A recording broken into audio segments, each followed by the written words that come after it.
The life force of your bond. A power like life itself. Unseen for generations. A dyad in the force.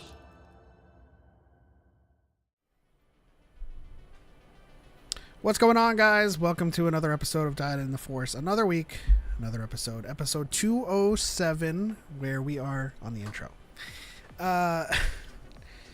Where we catch up with the Vader comics. We're doing this weekly thing where we're catching up with all of the comics that we are behind on, and we're devoting each week to a different run because it is so overwhelming to try to just catch up with everything. Choco, how you doing? I'm sick. Oh, I'm sick as a dog right now. It's rough. Whew. Sinuses be popping off. Well, that was a DYAD moment because last night my sinuses were horrific. Yeah. Took some medicine. Other Good than time stuff. Also spent some time last night with Cal trying to relearn all of the solos that I had known. Namely the November Rain solo that I've always played. It's funny what sparks or what it reignites the passion for guitar, or for anything really. Because, as we started playing, as I started trying to do the solo, I was like, damn, I need to re-oil this neck. Yeah. I need to oil up the fretboard, I need to restring everything. It was just like things were not comfortable playing on it. VGC or Nemo says first. How's it going, Nemo? What's up? It's been a while, Nemo. We gotta hop back into some rivals. I want to see where you're at these days. I took a little bit of a break on it myself to play some Avowed, and I've been enjoying that. But the game's longer than I expected. It's too long, actually. Is it just like inundated with narrative or story, or are you just stuck on? There's lots of story, but I'm also partially a completionist, so I want to check out every part of the map, and I want to be able to make my build so I'm powerful enough. So you can certainly get through the game faster than what I have done. But also I was sick all day, and so I didn't get to play until I'm at the very end of the game, and I just want to finish it. You know what I mean? Like, it's so deep in the narrative that you're like, just give me the story. Just tell me, but I have to craft the story. Yeah. I'm the same way. I each new zone that I've entered, I've done a whole row based system of uncovering the map and just picking up all the quests before I when I got into the Emerald Stair.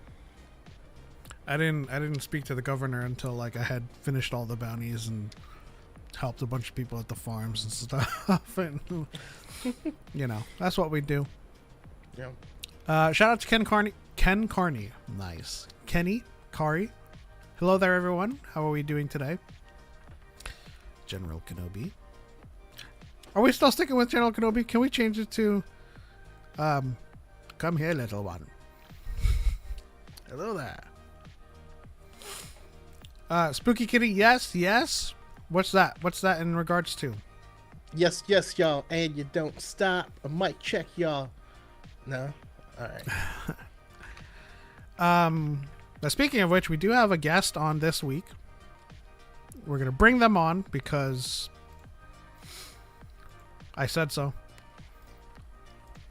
What's going on, everyone. Jacob? How's it going? It's great to be back. Absolutely. Good Great to have you back. Always happy to talk Star Wars with people who like Star Wars. Hey, me too. No way.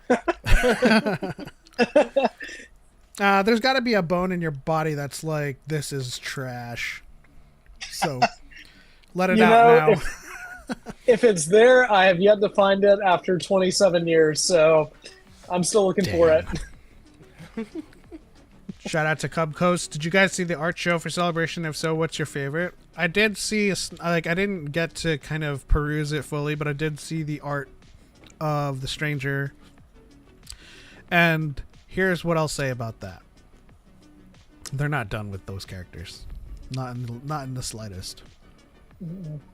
They're on the badges. Like, if they wanted to sweep that stuff under the rug and be like, no, they would have. Like, Disney's capable of doing that, but I think the Acolyte has some breadth, especially the narrative and the characters that are from them. Now, the Acolyte might not be getting a season 2, but again, the characters and the stories that have been born out of the Acolyte, it's not over, you know. And I think Manny is going to be in Japan as well. So what's the point of that? Hey guys, welcome Manny Jacinto. He's part of the Acolyte that's no longer relevant. I was talking to a friend last night, and I was like, it's kind of sad that we're kind of dealing with Acolyte crumbs not even a year after the show has been released, but I will gladly take them whenever we can, because I love that show so much. Absolutely, me too. It's a good one. I am loving that Mon Mothma badge, though. It's beautiful. Oh yeah, all of the art is amazing. Someone that I follow posted that they had made like iPhone wallpapers out of the art for Celebration, and it was amazing. Everything they release in terms of art for Celebrations is always top notch. I agree. That's why it's always unfortunate when you try to go to the Star Wars store during that stuff, and you have to like give up like 6 hours of a day. And then you go there like, oh look, it's empty, and then you realize nothing's left. So that's why. Choco's smart. He sends envoys. Oh yeah, we had a friend call us.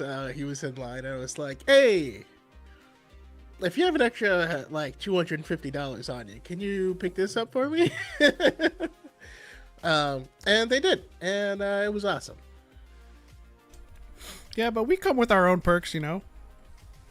I think Johnny Kari. I thought it was Johnny and Kari. It was they were like, "Oh my gosh, I need to meet DJ. I need to get my stuff signed." I'm like, "Oh, I can just get you in." Like, I was confident that I could, but I wasn't aware that it would work. I just went up. I like when they were in the publisher's booth in London. I just went up to him. I was like, "Hey, DJ, you need a coffee?" He's like, "Hey, what's up?" And then I introduced Kari and Johnny, and they got their stuff signed. They didn't have to wait in line. It's like, that's the perks of being a positive person and making friends with Star Wars creators. Yeah. God, we need more High Republic LA content. Seriously, we can't keep it in just the books. I mean, sign me up. I will gladly pre-order early access deluxe edition any Cawthor, if they release a Cawthor. And for those who don't know, that's Knights of the High Republic. I can't say KOTOR. I'm finally fully caught up with the High Republic, and I love it so much. Ooh, okay. What are give me some juicy thoughts.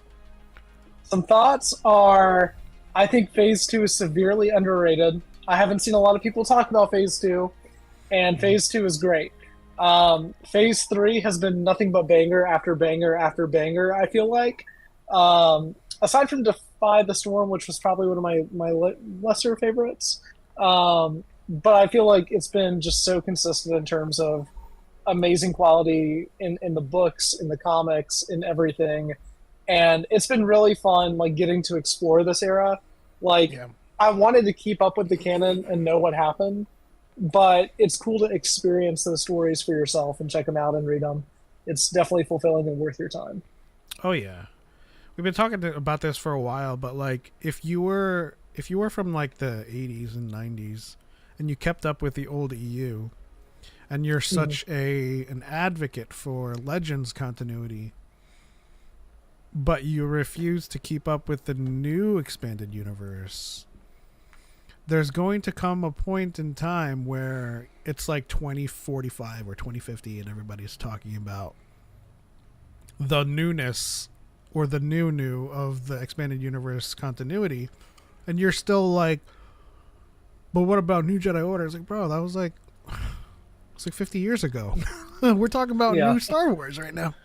I mean, listen, that's already been a thing for a very, very long time. To 30 years. One of now? the main reasons I started making content is there were certain creators who, you know, I don't have to name them, but I used to watch, but I started reading canon books, and then I realized all of their prediction stuff were really dumb because they weren't reading any of the canon stuff. Now, this is before I ever started making content. Now we are, you know, 6 years from that point, and probably 100 more books. Yeah. Like, there's been a lot of books that have come out, and so like, yeah, some of these, at some point, the old knowledge is not relevant to the things that are dropping now. Now, it's still great.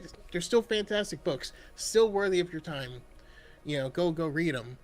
But like, when you're trying to comment on Andor, but you haven't read anything, you know, that EU knowledge isn't really going to help for that one. Yeah, I like what you said. It's not relevant, right? Because then like we get to a point where we're now doing like TV shows in the sequel trilogy era where it's like, I don't know, 15 years after the Rise of Skywalker, and we might have had comics and books leading up to that point. But then if you had refused to keep up with canon continuity in terms of the expanded universe, you're still talking about like, man, this sucks. I wish they would use Darth Talon or Darth Krayt. I'm like, bro, come on. Like, it's been almost 75 years. Darth Krayt sucks. Dang. Sorry, there's just certain characters that feel like they were written Satele by Shan. 12-year-old me. Who's like, who's the one Sith? Hold on. Who's the guy that has like the lightsaber armor that like has all the spikes? That's exactly who I was looking up. Like there's one guy, he wields two sabers, but like he has sabers coming out of his knees, coming out of his elbows, coming out of his shoulders, and you're like, who wrote that? Was it Darth Joints? It was either that or Darth Elbow, Darth Ankle, something like that. Darth Ankle Breaker? Probably. That sounds very Kyrie. Darth Kyrie Irving. I will say I am excited because my goal right now is I want to finish all of the canon books by the summer.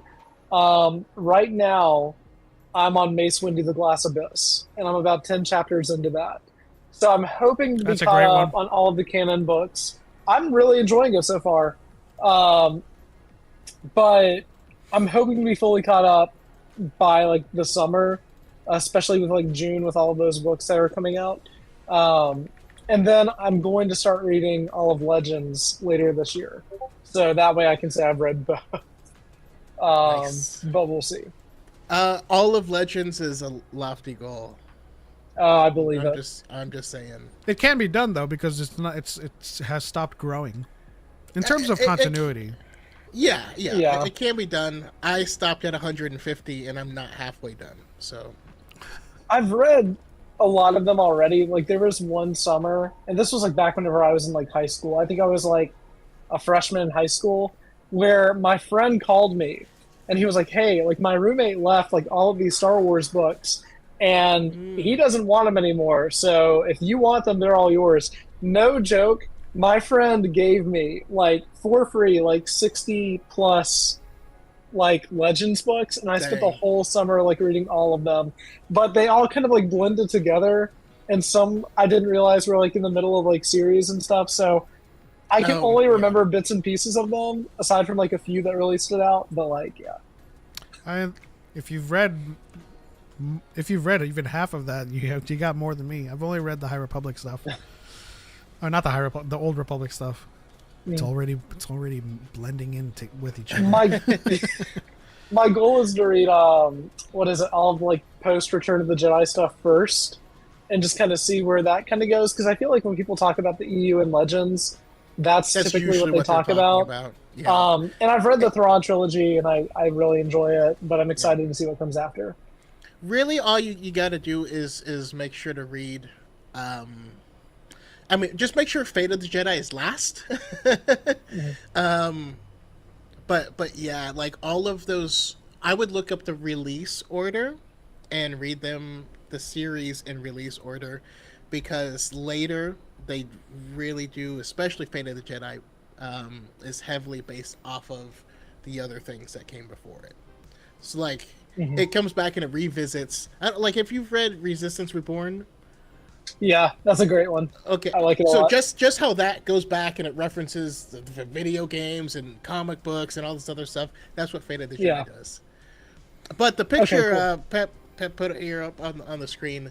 That's Lord Nyax, and that is Nyax. that is a specimen. Look at him. That's crazy. He's almost Bro is less dripped out. dangerous with all of the sabers. The dude's a danger to himself. Look at the That's what I'm lightsabers saying. coming out of his knees. What are you gonna One do? slip and he's done.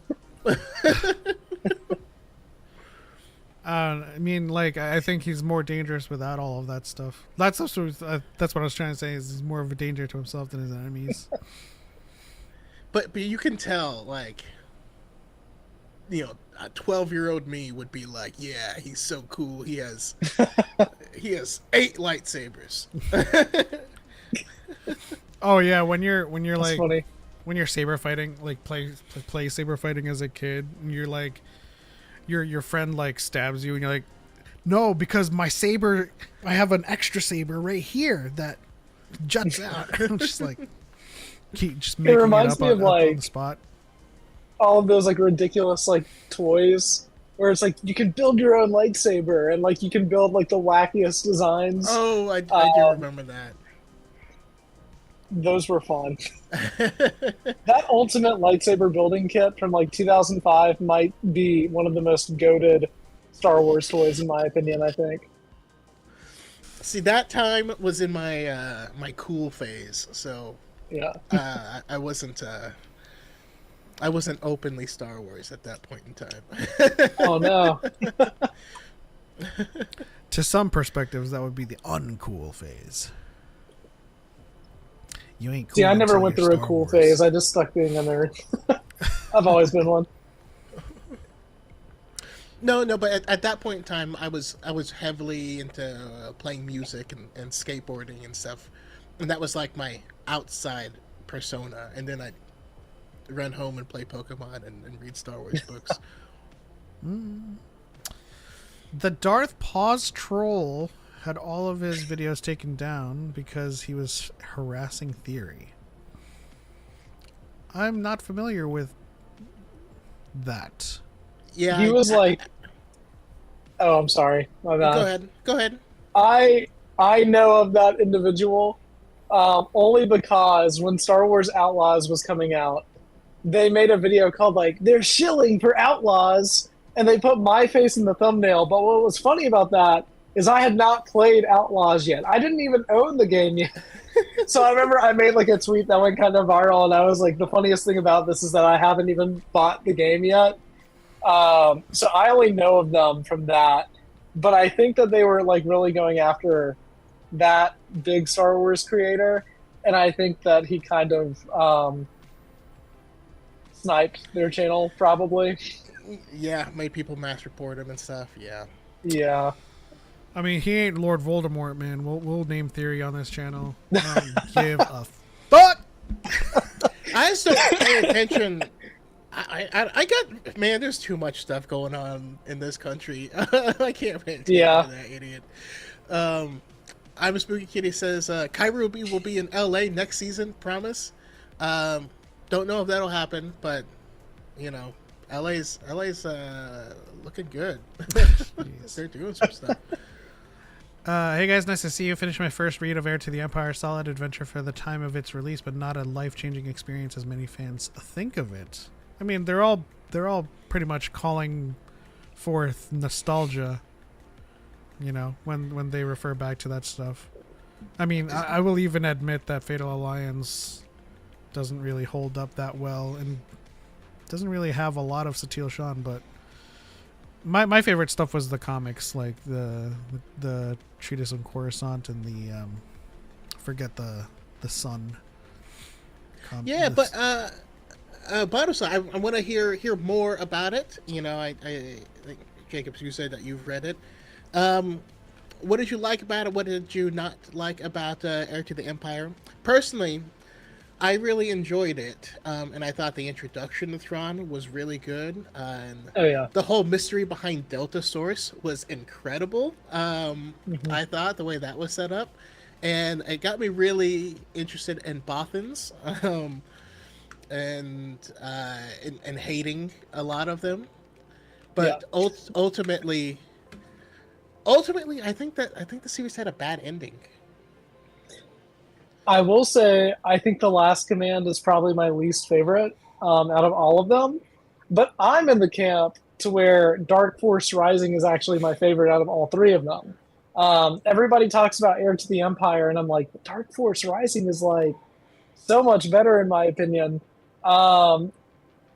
In terms of what I like, I think that Timothy Zahn really captures that like original trilogy feel really well. Like he definitely kind of builds on that in a way that's very 90s, but also like you can tell it's made by someone and written by someone who like really genuinely loves those movies for more reasons than just like surface level stuff, and cares for like those characters.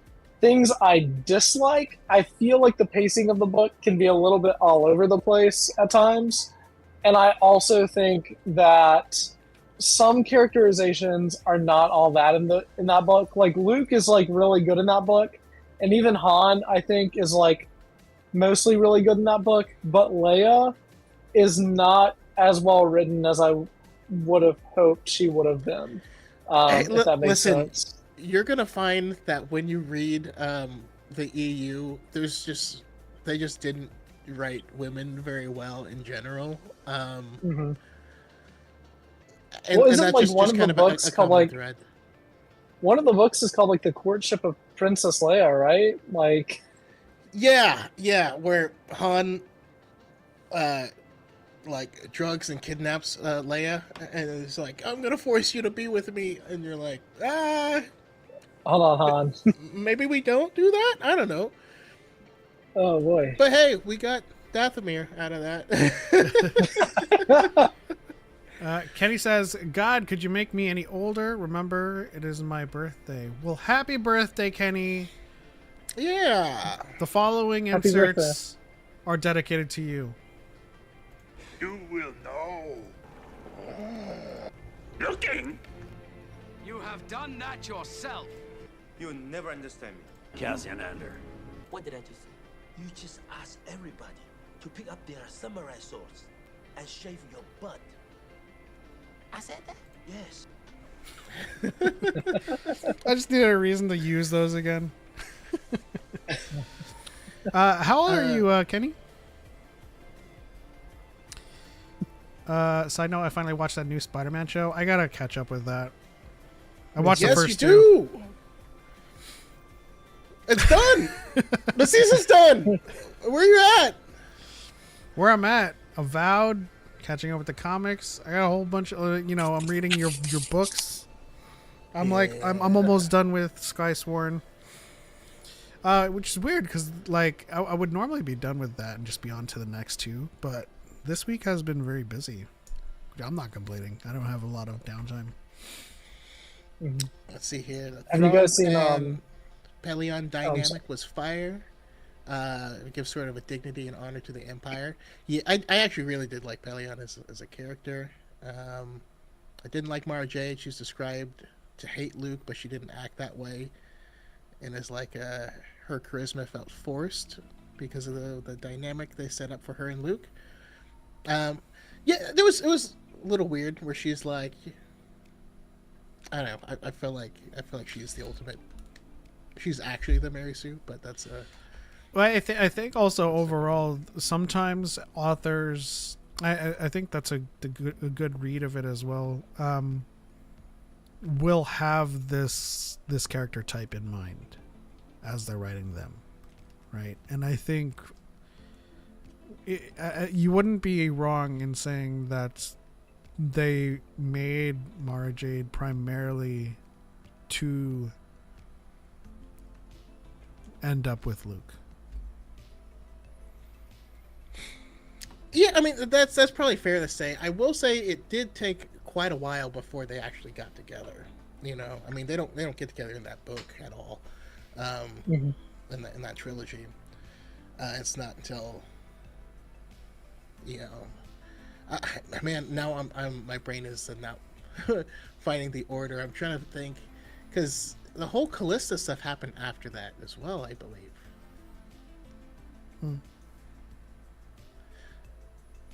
Yeah, Avowed is great. Been putting off finishing it because I don't want it to be over. I mean that's like kind of also the reason completionists are completionists, because like once the main campaign is over, it's hard to stay in the game, at least for me. So that's why I'm always trying to complete every single side quest and explore the whole map and uncover all of the secrets before I get down to the nitty gritty and like push forward and progress the main story. I will say with Avowed, there's enough of your narrative decisions that seem to make a big enough impact that it would definitely be worth a second playthrough. I'm trying to get through the game quicker, so I'm having the opposite experience, where I'm like, I just want to, you know, this one I'm playing as a super helpful and a very like try not to kill everyone, you know, and then I plan to play it again as a very conquistador, like conqueror. Well, we'll see. Very dyad of us, right? Did you let Wolf go? I did. Everyone I meet is like, you adherents, and I'm like, hi, I'm a nice guy. I'm not here to stomp on the ant, you know. Angelina says, DYAD in the Force. Do you think Keanu Reeves would play a great Darth Revan from Knights of the Old Republic game? I feel like they're trying to elicit the impression out of me, but I don't know. What would you say? I'm trying to think of the holocron. I mean, I don't think there's anything that I wouldn't trust Keanu Reeves to do. Yeah. I don't necessarily always think of him as like the perfect Revan. But I mean, everybody just wants him to be Revan. I think he might be too old to play Revan. That was a mistake. The Sith should always be one master and one apprentice. One to hold the power, and the other to hold my guns. Put a lightsaber in your mouth and pull the trigger. Does he say Cyberpunk? Then that would be truly canon, right? Because like all the actors always make the sounds themselves when they're like acting on set, and they forget that that's done in post. You remember how they always say, like, the first time I held a lightsaber, I went wow, and then and George had to be like, stop it. I still love how in The Last Jedi, when Laura Dern does the stun blast, you see her go pew. Pew, yeah. That's Is so that in the cool. I final love cut? that they kept that in. Yeah, it's Yeah. in the final I gotta cut. watch it again now. I need to rewatch all of the sequels again. I talk a big game with them, and I feel like I need to revisit them. It's been too long. Yeah, I mean it's an annual thing for me, just like, you know, all of the Harry Potter movies, all of the Lord of the Rings movies every Christmas. It's always a different trilogy every season. But that's what keeps it fresh in my mind, you know. Even if I didn't know that she made a pew. My friend and I do a marathon every year, and we started in November, and because we're both very busy, we used to just, like, when we were in high school and college, we used to finish, like, all of the movies leading up to, like, the new release in, like, the span of, like, a week or two. Now it takes us, like, months to get through all of them, just because we're so busy. So we just finished Return of the Jedi, so we are about to start rewatching the sequels, but I recently just got, like, one of those old box TVs, and I have copies of the sequels on VHS that may or may not be bootleg that I'm really excited to watch on VHS, and that's like how we're gonna do it. So I'm really excited to experience those movies that way. Nice. It'll be really retro. Got the old analog like fun. signal floor as you press play. Oh yeah, and like if you get too close to the TV, you can just like feel the static. You know? Yeah. It's great. Man, you could play Duck Hunt, and you just put the gun in the corner and shoot. Oh, dude, I hooked up my N64 to it the other day and played Shadows of the Empire. It was amazing. It was so great. Phineas says, "I don't want a Revan film, but if it had to be done, I think John Bernthal would be a great Revan. I think he would be a great Alec. If you put give me Louis Tan."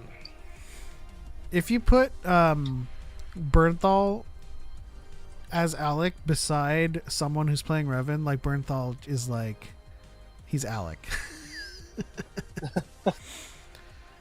Like I picture the dynamic between Frank Castle and Matt Murdock in the Netflix shows. It's like that's Alec and Revan.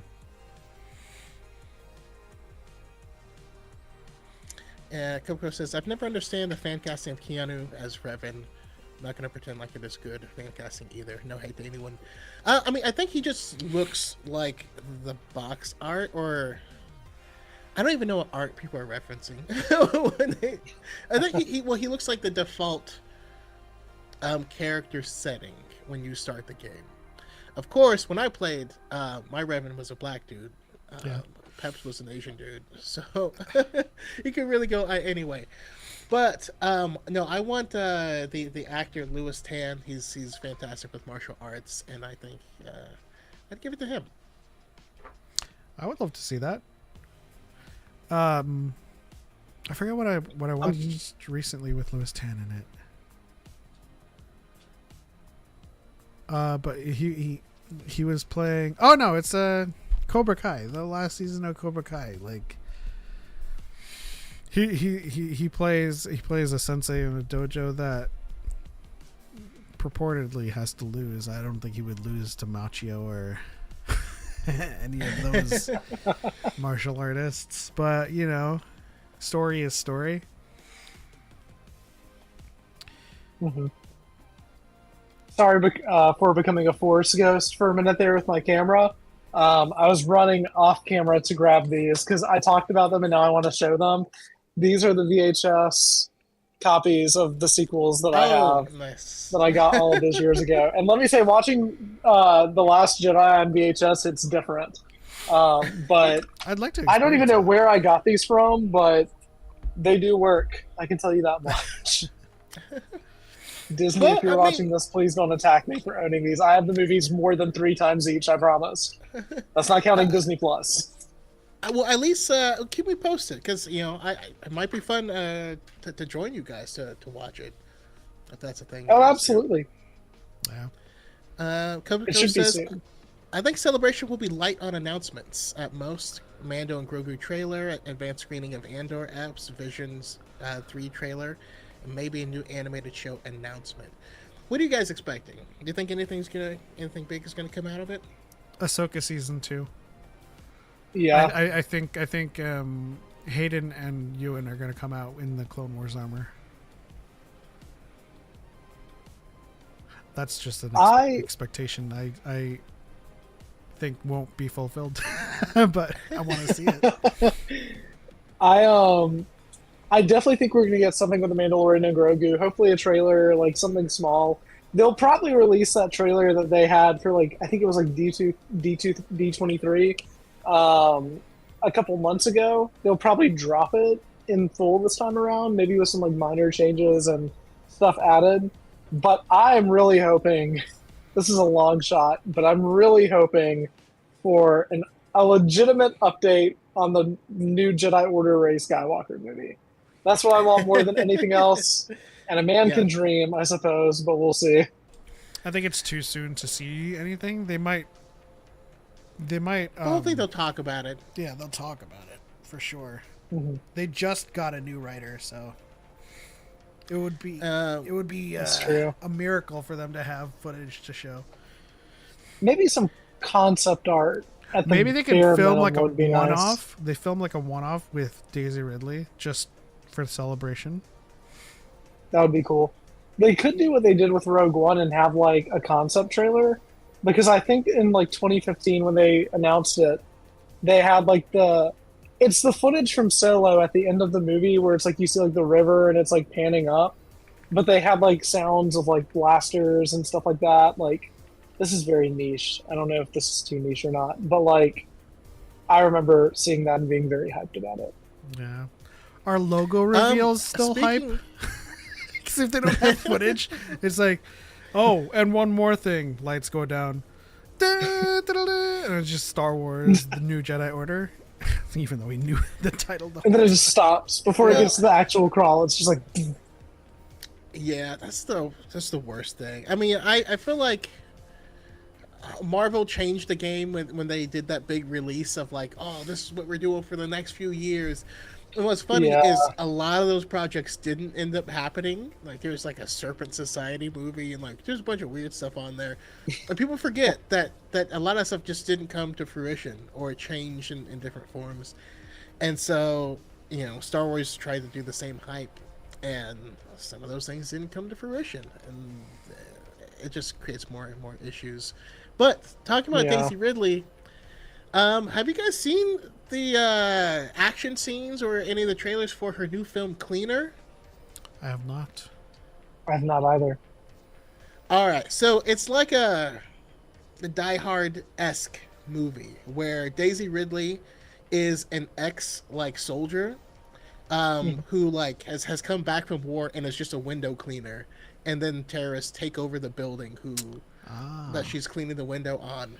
And I saw a clip for it. She beats the piss out of this girl. It is like at one point she kicks her in the stomach and like slides her out of this like the rafters of it, and like it's rough. I gotta check it out. Now I want to see it. Yeah, no, she goes full action hero in there. It looks good. That's a cool concept though too, to have like a window cleaner that kind of gets like caught up in like this big thing.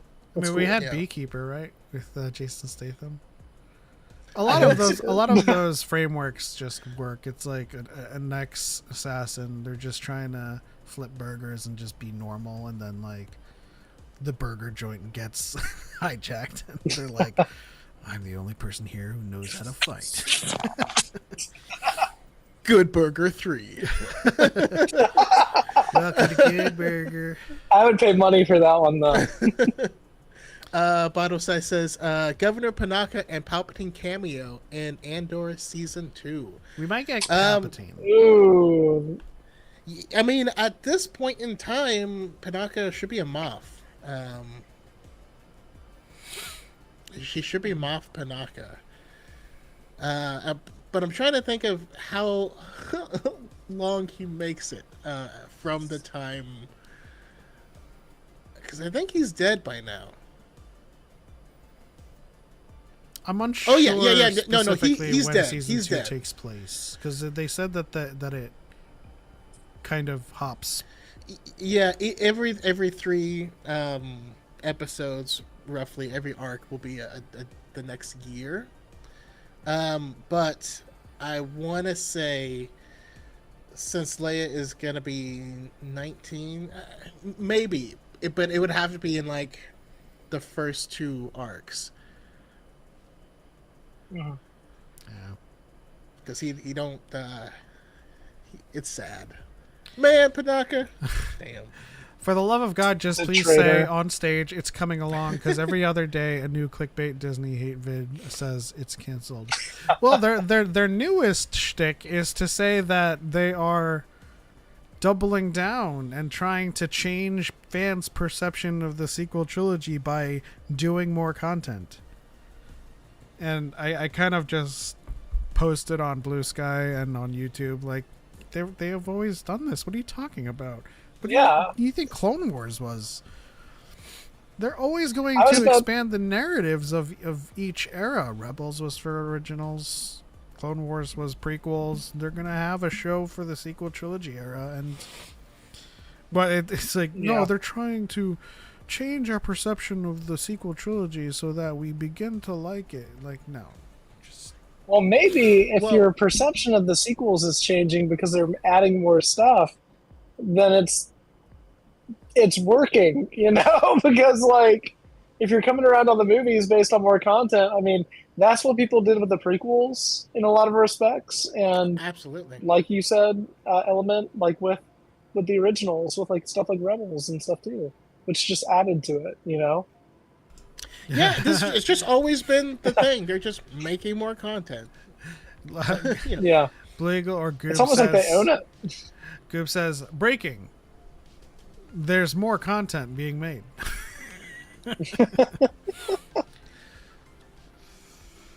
I mean, It has been wild lately, though, with like It's clickbait, tired. and it's exhausting.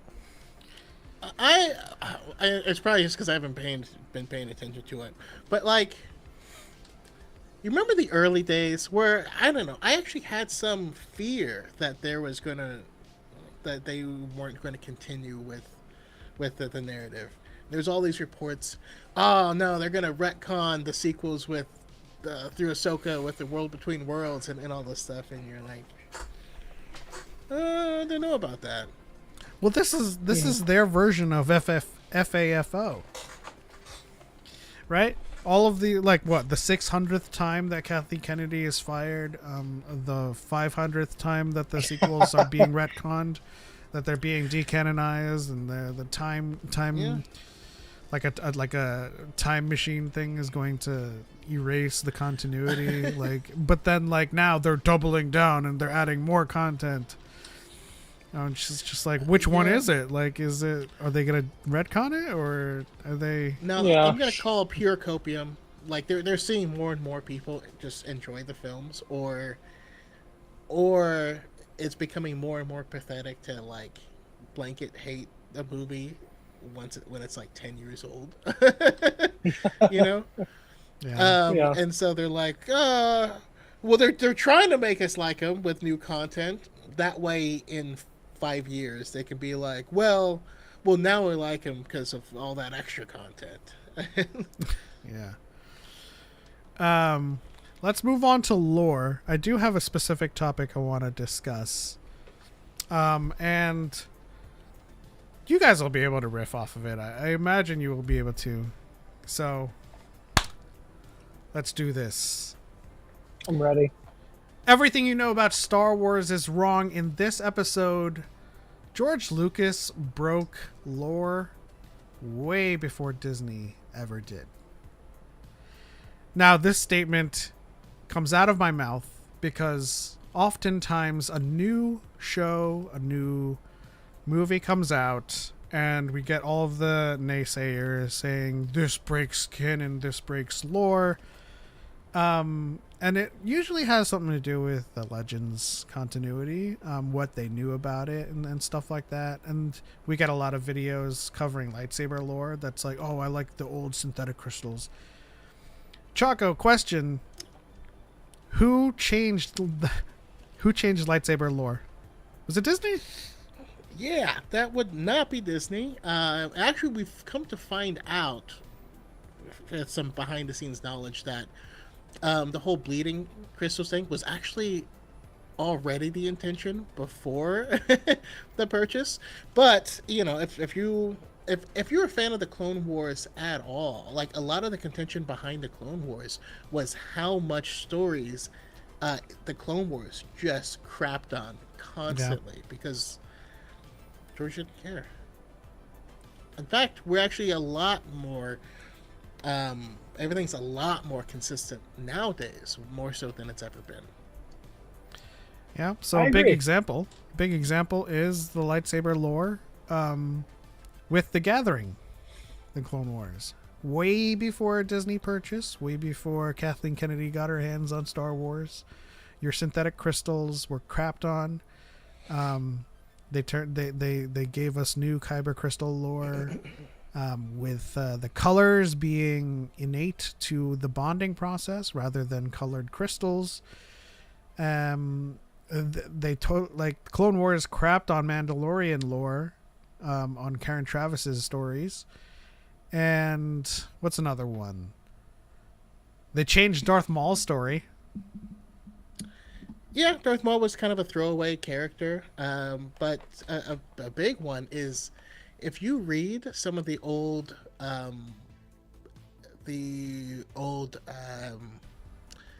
not Republic Commando, but like there was a bunch of stories about clones in like those early battles that was all changed and retconned quite a bit. One of them that a lot of people have mixed feelings about. I'm curious how you guys feel about them, but inhibitor chips in the clones, that wasn't a thing.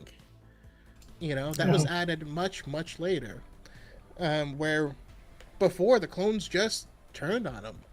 And it's interesting that it feels like the Clone Wars made people love the clones so much that it was no longer consistent with the development of the characters and they had to like shoehorn something in. But how do you guys feel about the inhibitor chips versus the clones just did it? I like the inhibitor chips way more than the clone troopers just doing it, because I feel like what makes clones different from the droids is that they have that free will, because they're clones, but they're still like humans. They're people, you know, and they can make choices. And to have all of that stripped away in an instant by one inhibitor chip, it makes them essentially droids, which to me is deeply sad, and just kind of adds a layer of heartbreak to like Palpatine's plan. Especially after like we see all of the personality with the clones in the Clone Wars show, and how like they're all the same person, but they all have their own personality.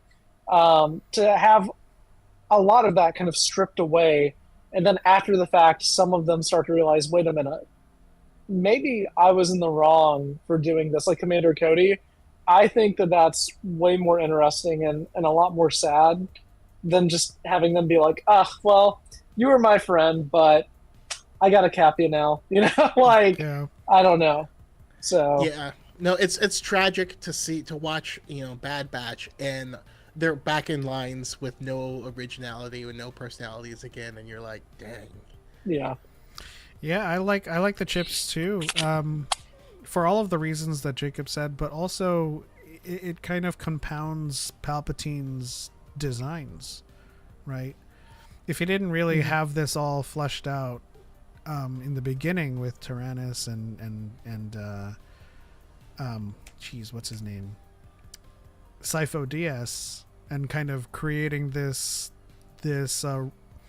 sort of layered ruse with the clones in the beginning, it just seems like if you go forward with that narrative, Palpatine just said, now kill the Jedi, and then the clones are like, okay, just like Jacob said, all right, fine.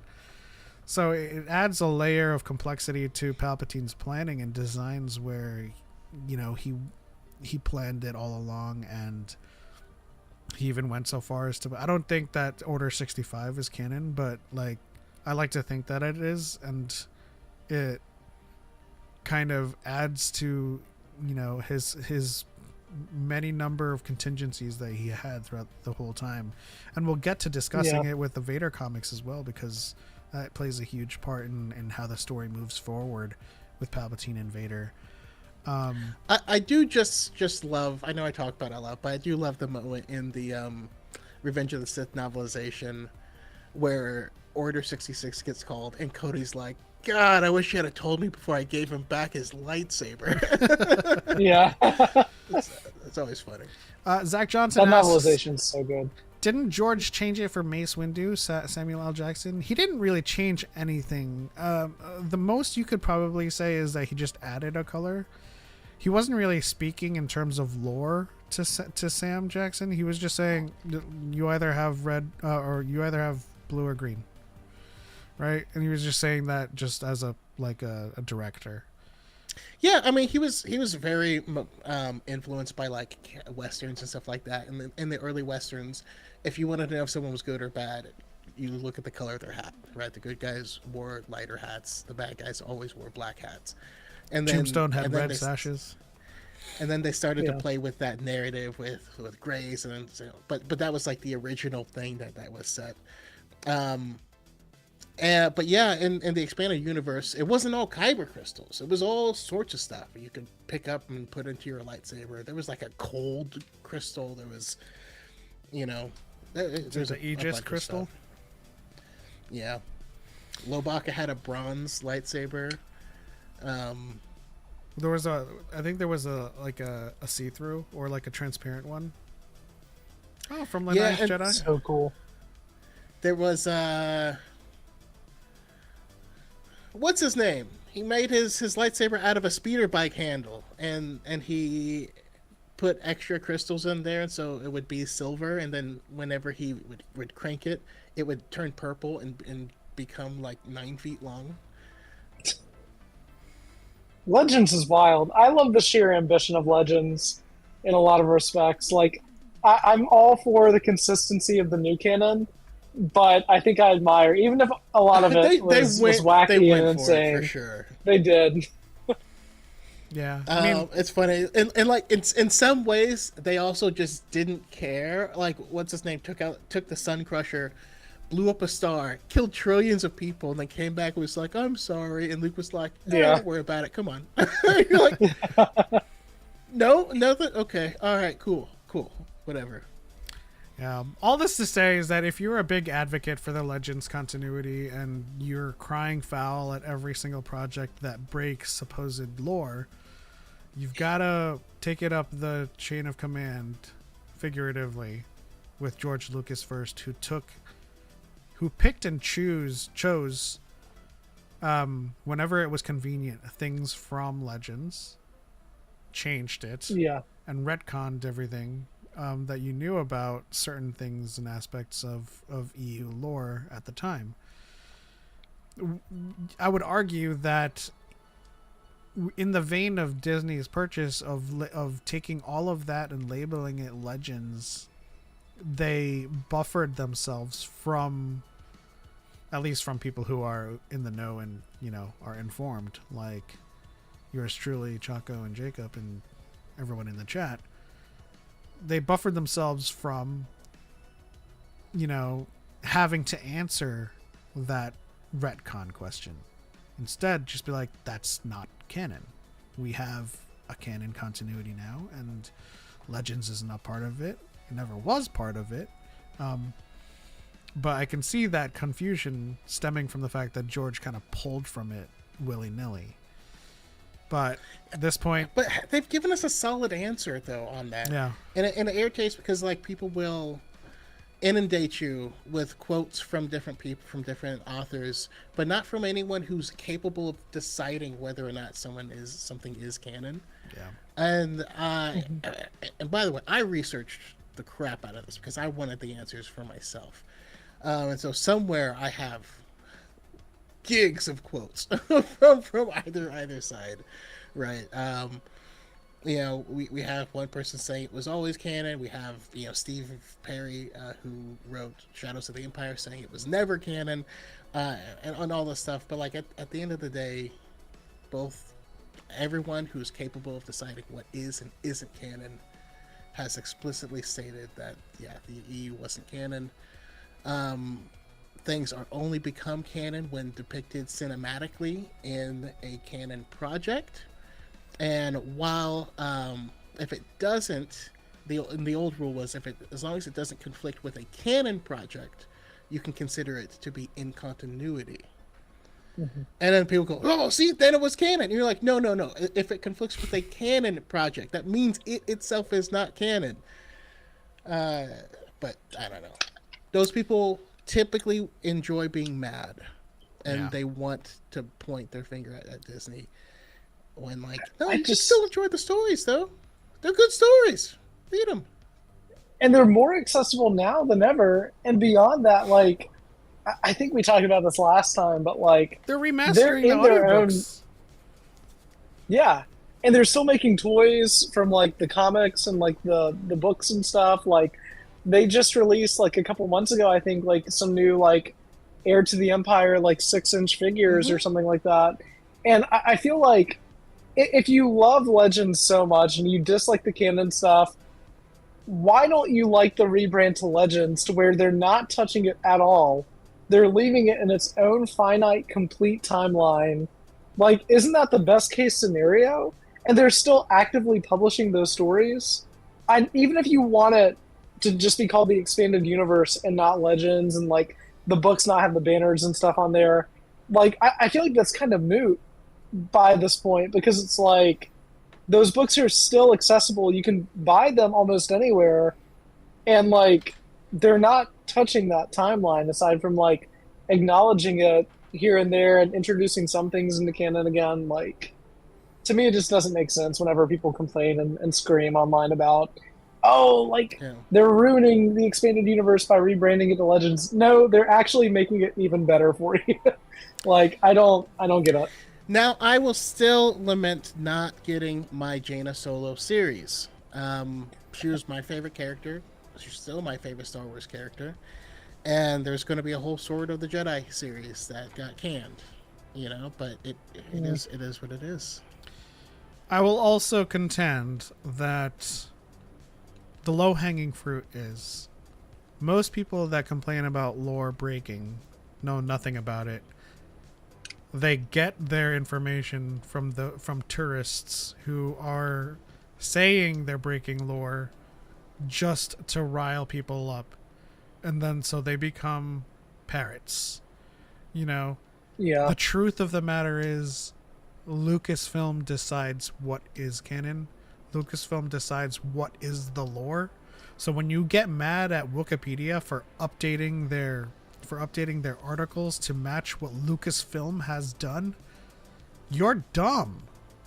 First and foremost, that's what wikis funny. are. Wikis are there to represent information that has changed based on the main source. Wikipedia is not the authority. So when you say, hey, they changed the date of Ki-Adi-Mundi's birthday to just so that they can cover their tracks, like, no, they changed it because Lucasfilm changed it. So they have to update the lexicon. So, I mean... It's the fact that you said that with your whole chest. Like, you're dumb. Like... It's true. Because it is true. It's very true. Because nothing that Lucasfilm has done post-Disney has truly broken lore. No. And I even made a post about this, I think, maybe even yesterday, because I had some, like, toxic Legends guy come after me. And I said something along the lines of, like, a lot of these channels that proclaim themselves as, like, Legends fans, but, like, deeply associate with, like, the fandom menace side of the fandom. It's like, they're not even Star Wars channels. They don't talk about Star Wars. They just complain about whatever is new to, like, the bare minimum, and in some cases just way less than that. And beyond that, they would rather hate on people liking the new stuff then talk about the old stuff that they do like. Like, I guarantee that if a lot of these people took their channels and dedicated them to like being like, okay, well, I really like Legends and I want to talk about why. If their channels were just like that, they would do infinitely better and be more successful than just yapping about people that they don't like for like liking the new stuff, which to me is just kind of wild to do in the first place. But like, it's the world we live in, unfortunately. Yeah. Sorry, I feel like I yapped for a minute there, but like, oh no, that was I good. it was just true. a little bit.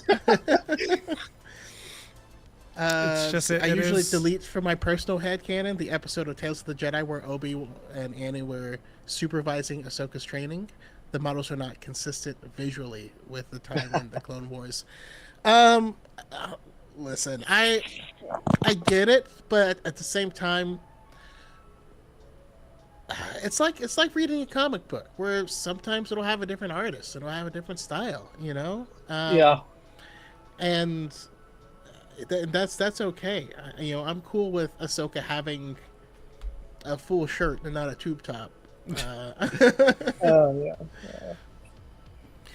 And to those people who often cite the rules of something, rules of the magic system, rules of the hyperspace, rules of anything, it doesn't matter, because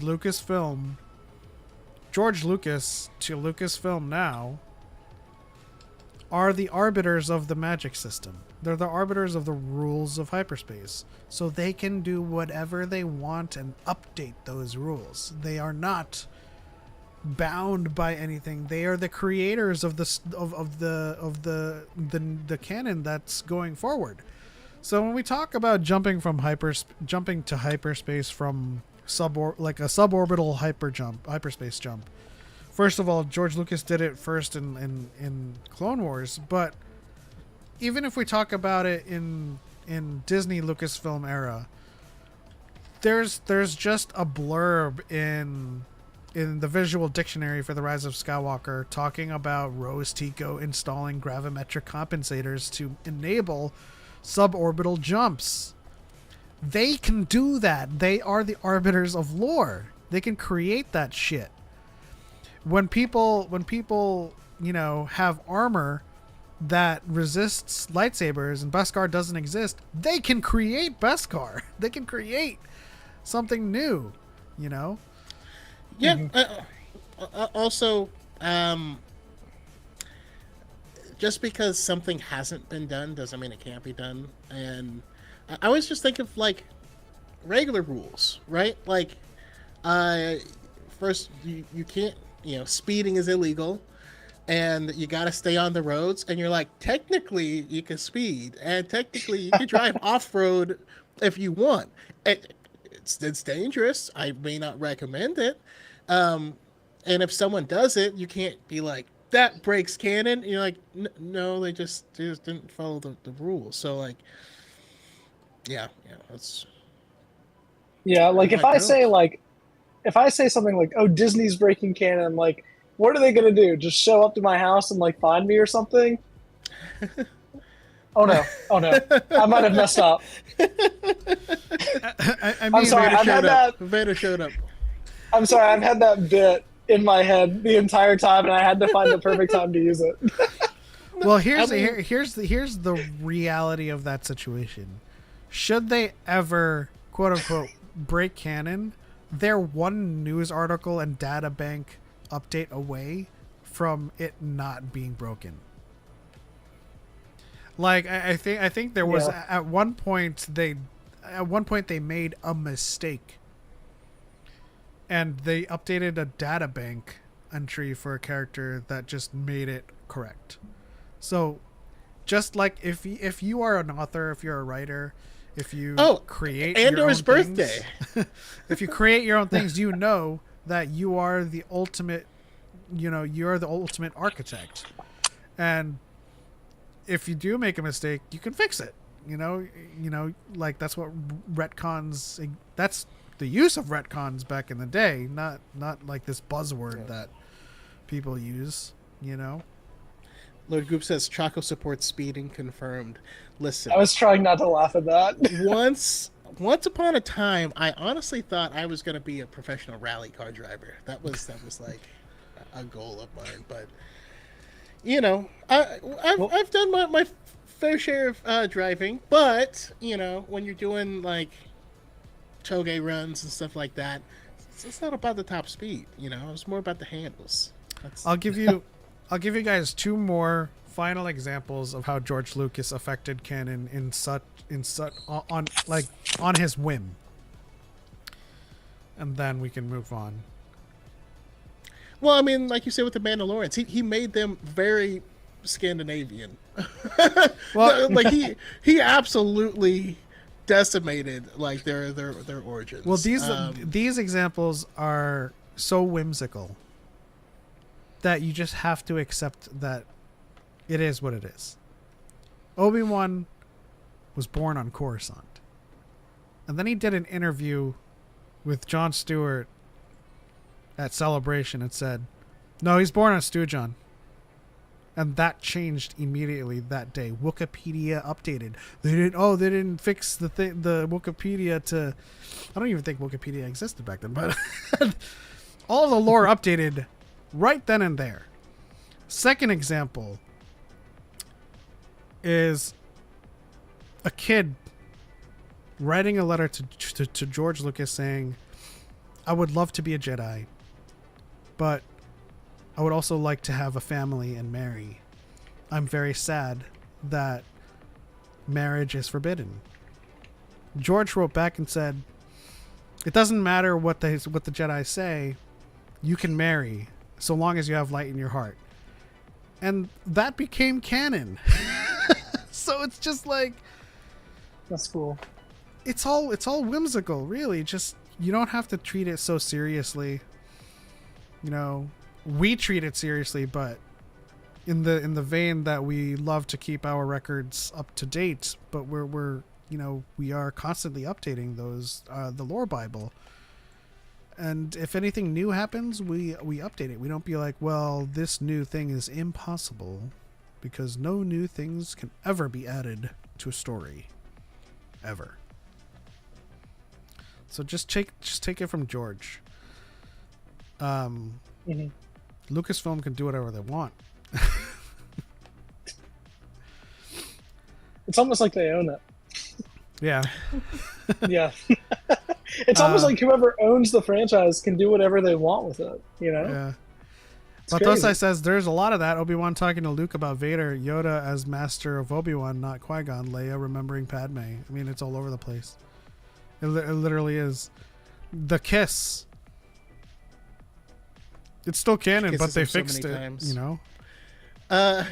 Also, just Vader being 45 years old when he dies. I laugh about it. When he takes off that helmet, that man 60 at least. Has seen some shit. You know? He's 60 at least. The camouflage device of the carrion spike, the dent in Jango's helmet. As confirmed by the Force priestesses, you gotta come with good intention and lighten your heart. Very on brand. Exactly. Before the Clone Wars, there was no Force planet. There was no, like, an incarnation of the Wills. I always forget that the carry-on spike was in the Clone Wars. I always think about Dude, Where's My Spaceship, otherwise known as Tarkin. I love that novel. All right. Let's move on to the Vader comics. So I only made it to issue 43. Like, again, I'm like listening to multiple things and reading multiple things on my downtime. And when I don't have downtime, it gets really difficult. But I love this portion of the story that I'm on with Vader at the moment with the dark droids. And this has been happening for quite some time throughout all of the issues in this run. And that there is this schism between Palpatine and Vader, and it's been going on for all 40 issues. You know, Vader and Palpatine just, you know, trade jabs here and there trying to one up each other. but I love the way they are using this to propel Anakin's goodness in Vader while keeping him Vader, but also adding meat to the very bones that is his betrayal in Return of the Jedi. Because without these comics, without this lead up of Vader constantly trying to usurp Palpatine and kind of get one over him, it really just comes down to him, oh, my son's crying, help, Dad, Father. And then he decides to betray Palpatine for just that scene. Whereas with these comics, it makes a lot more sense. Vader has always held or viewed Palpatine in contempt, and that was the final straw. You know, I love that the story adds these layers to their relationship. Otherwise, without them, like I said, Palpatine shows up in Return of the Jedi. You'll join the dark side, and then Vader's like, nah. So in this case, there's a lot more character and depth to Vader's schism with Palpatine. Yeah, and I mean, I know you're going to, but I highly recommend finishing the run because it just digs more into that same exact concept, especially where it ends. And you have, I mean, when you get to the end, you have a moment where Vader has to save Luke. Like, it's I don't know, it's just, I thought it was a really good run. It was really solid. And a friend of the channel, it's Victoria Y'all, which is no longer her name, but their name. But when we bring them on, they would always talk about the difference in Vader's cadence from The Empire Strikes Back to Return of the Jedi, where he's telling Luke, like, you don't know the power of the dark side. Like, he's telling Luke, like, no, man, this will pump you up, and then we'll be able to take down Palpatine. It'll be badass, dude. But then next film, when he's walking with Luke, he's like, you don't know the power of the dark side. I must obey my master. So he says the same thing, but the second one is so beaten, right? It's so forlorn. It's not, this will give you more power. It's, I am bound by these chains. And you kind of get, it really makes a jump between those two movies, because I've always thought that it was I mean, Luke changed so much in between the films. That's always been one of my complaints about the original trilogy, is that the thing that causes the characters to change, the characters to develop, is the movie, and then their change and growing happens in between the films. So I love getting to see that. Goob says Moment comes from the Vader comics, right? I think it's 2017. Yes, yeah, Moment comes from 2017. Yeah. Right? So what's funny about that is, before we started the show tonight, or before you guys started, Choco DM'd me and was like, hey, we're talking about the Vader 2020 run. And I was like, oh, dude, like, I love all the Vader comics. Like, I've read them, but it's been years. Like, that's the one where he's on Mustafar trying to get Padme back, right? And Choco was like, no, that's the 2017 one. And I was like, oh, man, it's been too long. So I actually reread up to issue 18 prior to us recording tonight. And I forgot just how incredible these comics were, which all of the Vader comics across the board are fantastic. If you're one of the people clamoring for a Darth Vader movie or something like that, these are the stories you're looking for. I promise you that. They're all fantastic. And I love, like you said, Element, and you built on Choco, like, how like, it really does build on the fact that by Return of the Jedi, Darth Vader just outright fears the Emperor, because, like, he knows the power the Emperor has. Luke doesn't know that.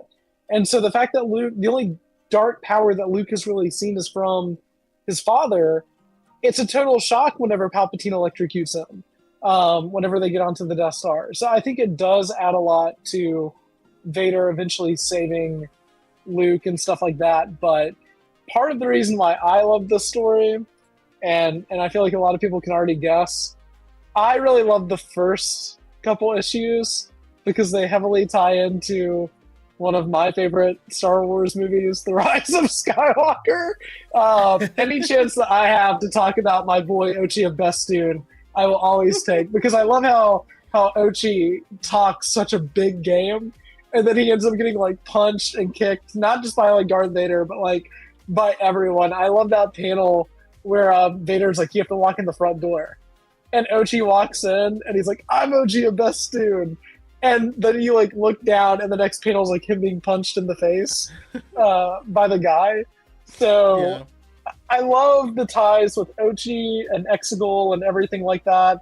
I forgot that Luke's hand was on Exegol, and that's what was being used partially to help build like the clones and stuff, which I think is just fascinating. So it's cool to kind of see Vader find out about that through like the Eye of Webishbog, which is cool to see anyway because it was deleted from episode 9, even though they filmed it, and I'm dying to see that deleted scene. Right. Because I'm sure it rocks. It's in the novelization, and if it's as cool in live action as it was reading in the novelization, then I'm sure it's like amazing. But seeing it kind of like delve into Vader's past and see how that kind of impacts the future a little bit too, I find that really interesting, and I think that this comic run is just spectacular. Yeah. Especially, I mean, I really want Keira Knightley to come back to Star Wars. Oh yeah, and reprise her role. The Sabe stuff in this run is just so good. And by the way, anyone who in this day and age are trying to say that Vader and Anakin are two different people, shut up.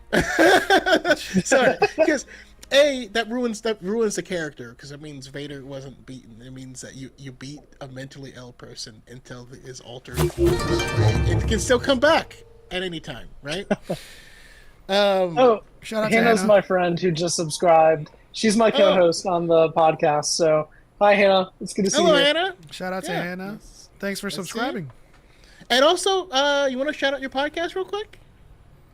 I absolutely will take any chance I can to plug my podcast.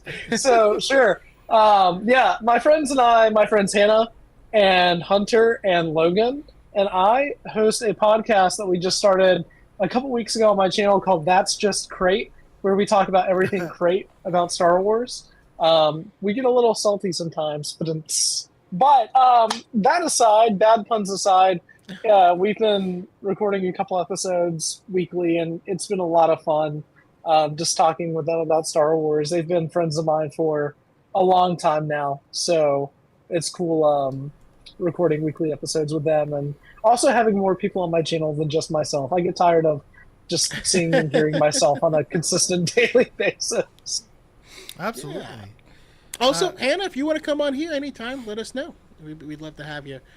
But yeah, I was gonna say at the very end, and I know this is going to be spoilers, but Pep, you were supposed to read it.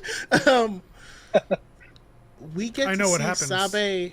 We get to see Sabe actually meet both Luke and Leia at different points, and I don't know. It's just that was just such a special moment for me because it's something I've always wanted to see.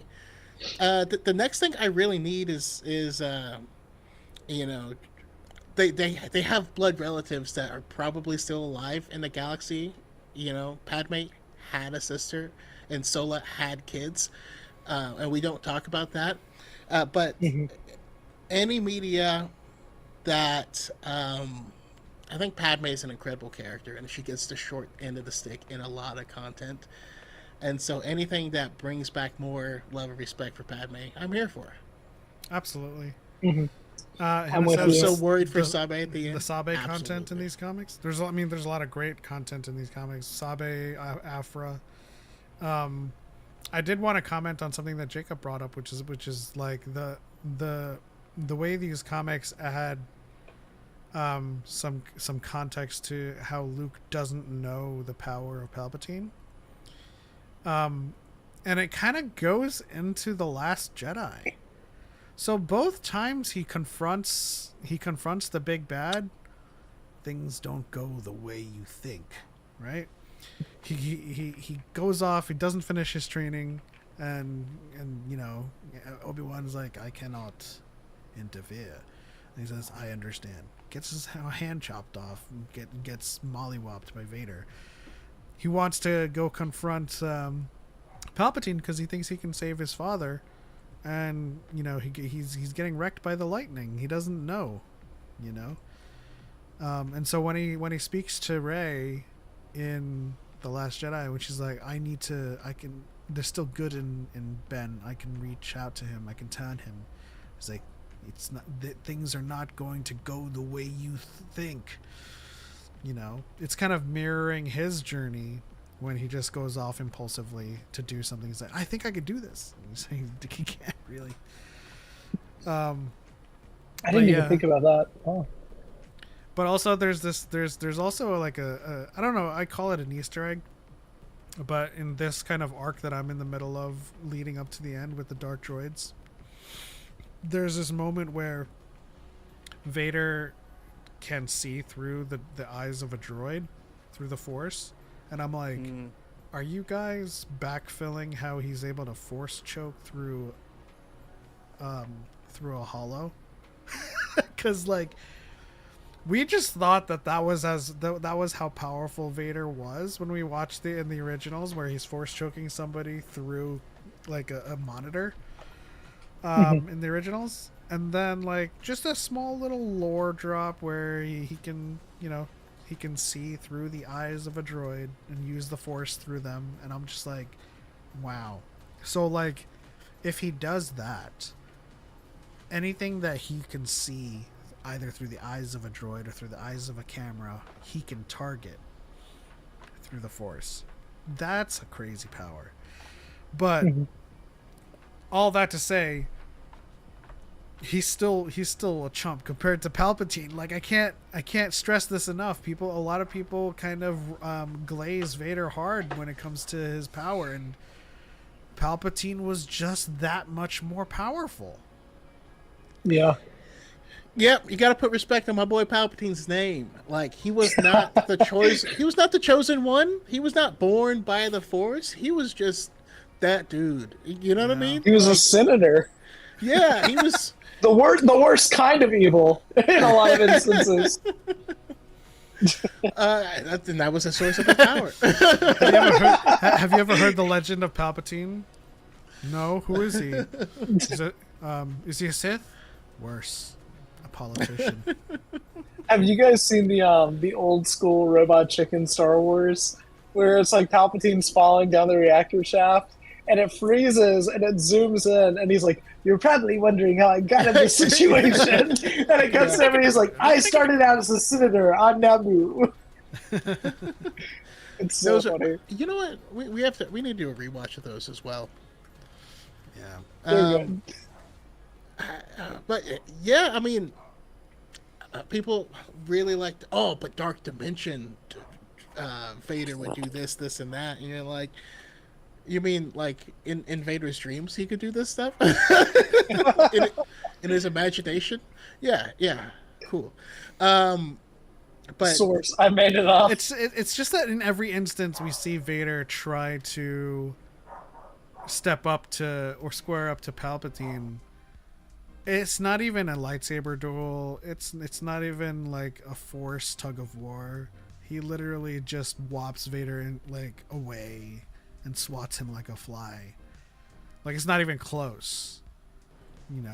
And this is during a moment in the run where Vader's powers are, although he's vulnerable, are on the fritz, and it's like amplified.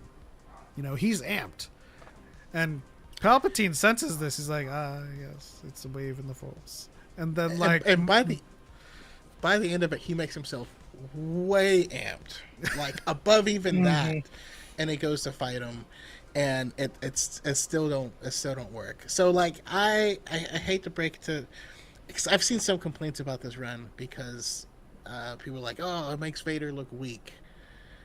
And I'm like, well, no, it shows you that he has emotions, that he's still a person in there, which I really enjoy. But also, Vader never eclipsed Palpatine at any point. That's not new.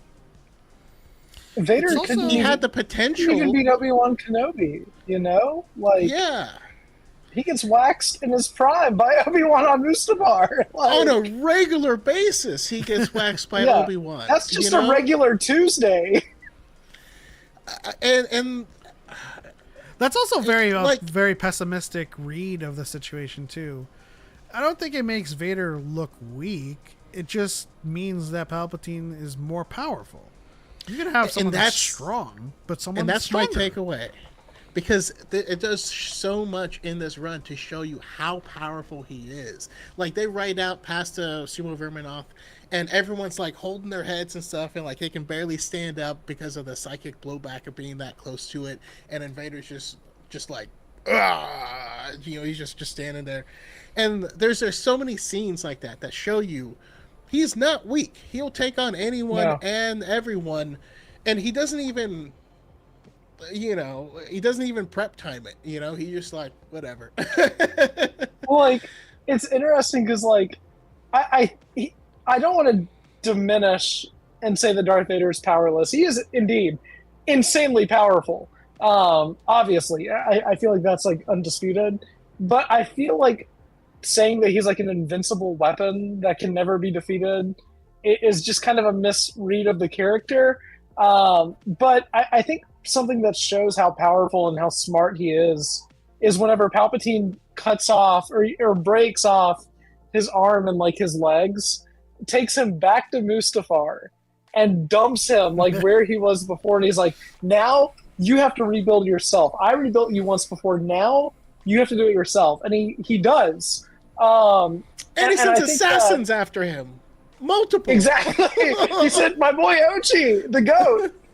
But I think that, like, even beyond that, like, these comics show that Palpatine is physically stronger in a lot of respects, but even more so is mentally stronger than Vader with, like, the power of manipulation. Because the grasp that he's got over Darth Vader in these comics is, like, very much known and made present, you know? Darth Vader stands against him so many times in these comics, and Palpatine just, like, constantly, like, reminds him of, like, how he wouldn't be there if he wasn't for him, you know? And, like, Oh, yeah. even on Exegol, whenever he brings in, like, the monster and stuff, and Vader's like, I'm no longer your apprentice, and Palpatine just kills it like that. And he's like, you were saying? Like, it's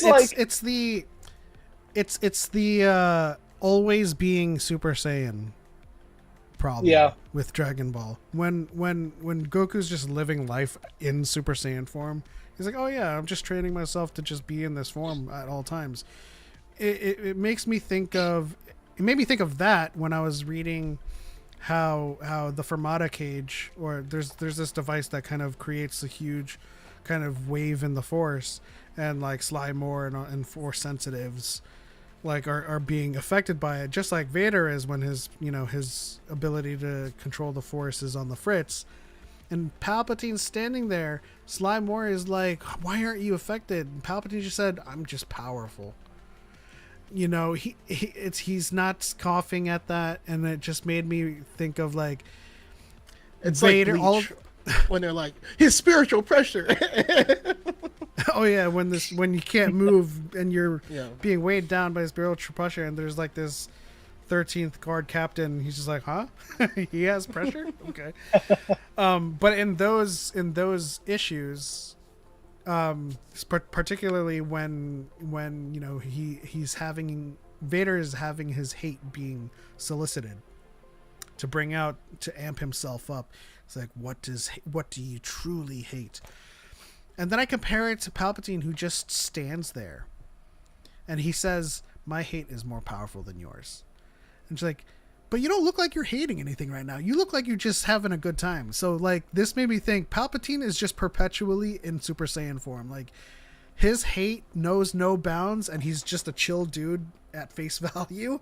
But behind all of that is just this vortex of hatred that is just consuming everything and consumes even Vader's hatred. So it's like he is the perfect Sith Lord, and it makes sense why he's the most powerful, because everything that the dark side is powered by, Palpatine is by default. That was long, sorry. Absolutely. No, you're good. It was good. He mastered his hate breathing and just keeps it up all the time. Vader's like, I need more hate, and Palpatine goes like this. Here. I give you my like, hate. No. Palpatine's like, you need more hate. I have a couple of subscriptions on YouTube of Star Wars scripters that I will send you a DM to. It's funny, sends link. though.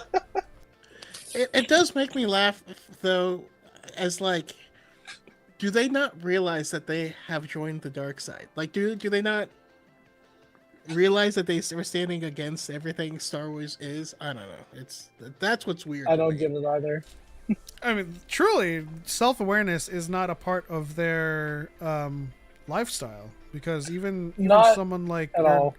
even someone like Nerdrotic who like has such outlandish takes on Brave New World, and then sees the Daredevil trailer and goes, "This looks brilliant." I'm like, I wonder what the difference is between the two. Like, we're not trying to hide it anymore, right? We've got a black person in the lead and a white person in the lead, a white Christian. So you're kind of just like, oh, this is brilliant. Like, I thought you hated Disney. Like, what's going on? No? Speaking of which, I really like that new. I know it's not Star Wars, and I don't want to get off topic, but like that new Captain America movie, I'm not gonna lie, I give it 2 thumbs up. I really enjoyed it a lot. Oh yeah, we enjoyed it too. Yeah. And by the way, this I is Better rock. DYAD in the Force is Star Wars branded, but we like to venture out into our fandoms. We talked about Spider-Man a couple of weeks ago. We talked about Brave New World in our review previously. So, I mean, I think it's just natural that we're going to branch out and just talk about all of our fandoms. Yeah. I mean, so we did talk about it in our recorded conversation, but I also want to offer it up to anyone in the chat. What did you guys think of Brave New World? Did you like it, love it, hate it? Gotta have it? What are the other Cold Stone flavors? While they're doing that, to kind of build off what you were saying a second ago, Choco, about like a lack of self-awareness and how they don't realize that they joined the dark side. It's funny because I dealt with a guy the other day. I'm not going to name names. I'm not afraid to. I just don't want to give him any attention. But this guy reacted to a book review that I made about like a High Republic book, and he got so angry about it. Like he was so angry about it like the entire time. But the thing is that he showed my video in its entirety in like a bottom screen and just occasionally paused it and yell at something into like an Xbox 360 headset. So anytime that he screamed super loud, the mic would like cancel out the noise and like cut out the mic. But this guy, you can't make this up. And this is why whenever you said lack of self-awareness, I immediately thought about this situation. He starts eating ramen noodles on camera mid-reaction while watching my video, I guess. So in the middle of him screaming, there were points of him like yelling at me, and he's got noodles hanging out of his mouth. And I was like, dude, you got to turn off your camera if you're going to do that. That's just kind of gross by this point. I'm just imagining the premise of that video. Crazy. You read? Yeah, no. And like they said something about it, and I was like, well, I mean, that just goes to show that you haven't read the book, you know? It's almost like you're prejudging a book that you haven't read yourself and haven't experienced for yourself. And that's why I almost want the High Republic to stay in book form, because you can't hate read. It'll always stay in book form if we're being technical. Well, to stay in book form, meaning we don't need a bunch of live action content for it. I'm not saying that it'll transmute from book to something else, and the books will no longer exist. No, but it's been such a nice little safe haven that you'll hear people go, "Oh, you guys got a rock," and then we laugh at those people because if you read Geode, it's hilarious great. and it's very self-aware of what's happening here, and so like it just makes him look dumber that way, and I really enjoy that. I love Into the Dark. Into the Dark. Whenever he goes clubbing for that one scene, it's just a rock at a nightclub on Coruscant or wherever it was. Like, Yeah. that sounds amazing. I just love when Reith walks into the mess hall and Geode is there and he's like, did the rock move? Did someone move it? Is this a prank? Like, what is happening? There's so many good parts. See, Reith is me because instead of going on fun adventures, I would much rather be reading my books in my room or in the library of the Jedi Temple. Yeah, we were all like inserting ourselves with Reith on that one, like the academic. Oh yeah, I know whenever I get it, dude. Whenever we answer the question, what would you be like in Star Wars? You're like, I'd be a Jedi, but like, given my academic aptitude and my proclivities, I'd probably be like an archivist, but I do want to picture myself being out on the front lines with Porter Engle or something, you know, but realistically, like, you know, it really is just kind of like, because I have martial arts training, I have training in Kali, but like, and karate, but like I'm more like gravitate towards the academic portion of like intellectualism or something like that. So if I were a Jedi, yeah, I can defend myself, but I'm in the library reading and like absorbing the lore and history of the Jedi like a sponge. I like Zach brings up when Geode rizzes up Pika, and they walk out. And she's sitting on Geode, and you're like, Gee, God damn it, Geode. Like, that's on the nose. I mean, like literally was on the nose. I think she was sitting on his nose. I don't know. Find a room.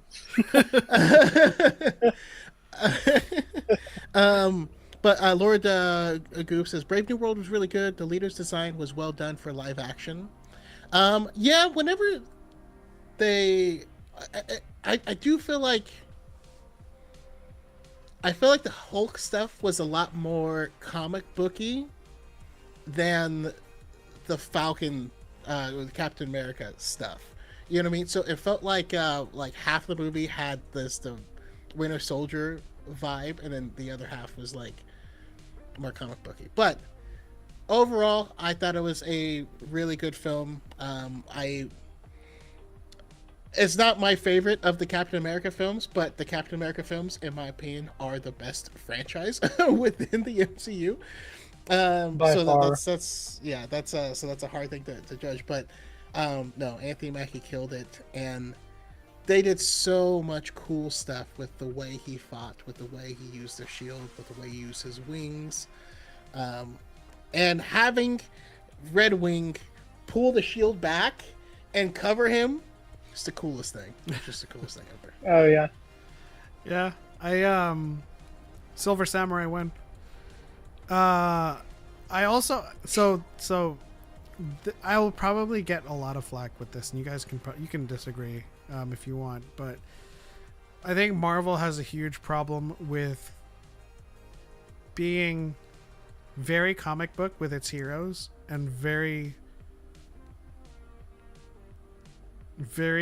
normal with their villains. Like Thanos and Ronan is probably the only ones that I can think of that were very comic book, but like Baron Nemo and Leader, it's just like villain looks in plain clothes, and I kind of want them to kind of embrace that look embrace the comic look for everyone involved. You know what I mean? Because even though the design for the Leader looks like what I've seen of some panels of the Leader,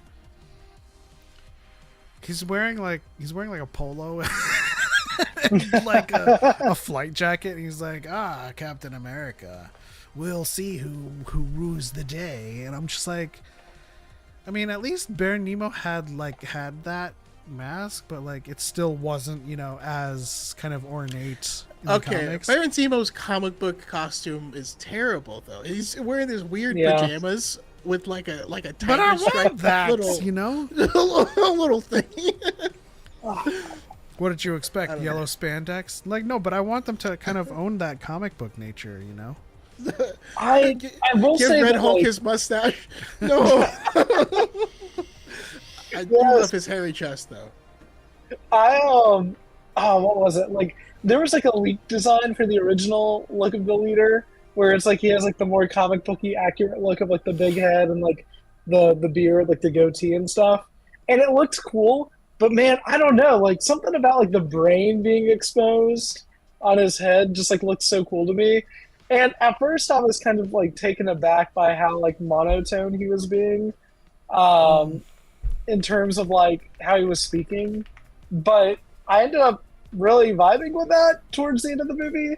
The only exception being like the post-credit scene, which I thought was kind of weak.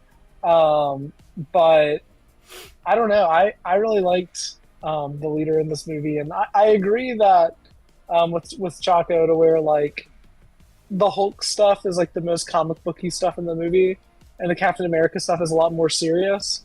But I felt like it balanced out like really well, and I think that that's what really drew me into the movie and kept me there. And I don't get the hate it's getting at all. Like I really don't. We get it. Really vibed with it. I think it's easily understandable the hate it's getting. Well, yes. But it was funny to because I actually didn't pay attention to anything. I saw it. I normally see these movies on opening day, and my wife couldn't come, so we booked it for that Saturday, and then she also still couldn't come. But I wasn't paying attention to any of the reviews. When I went on to see the reviews people were giving for it later, like it was the worst thing ever.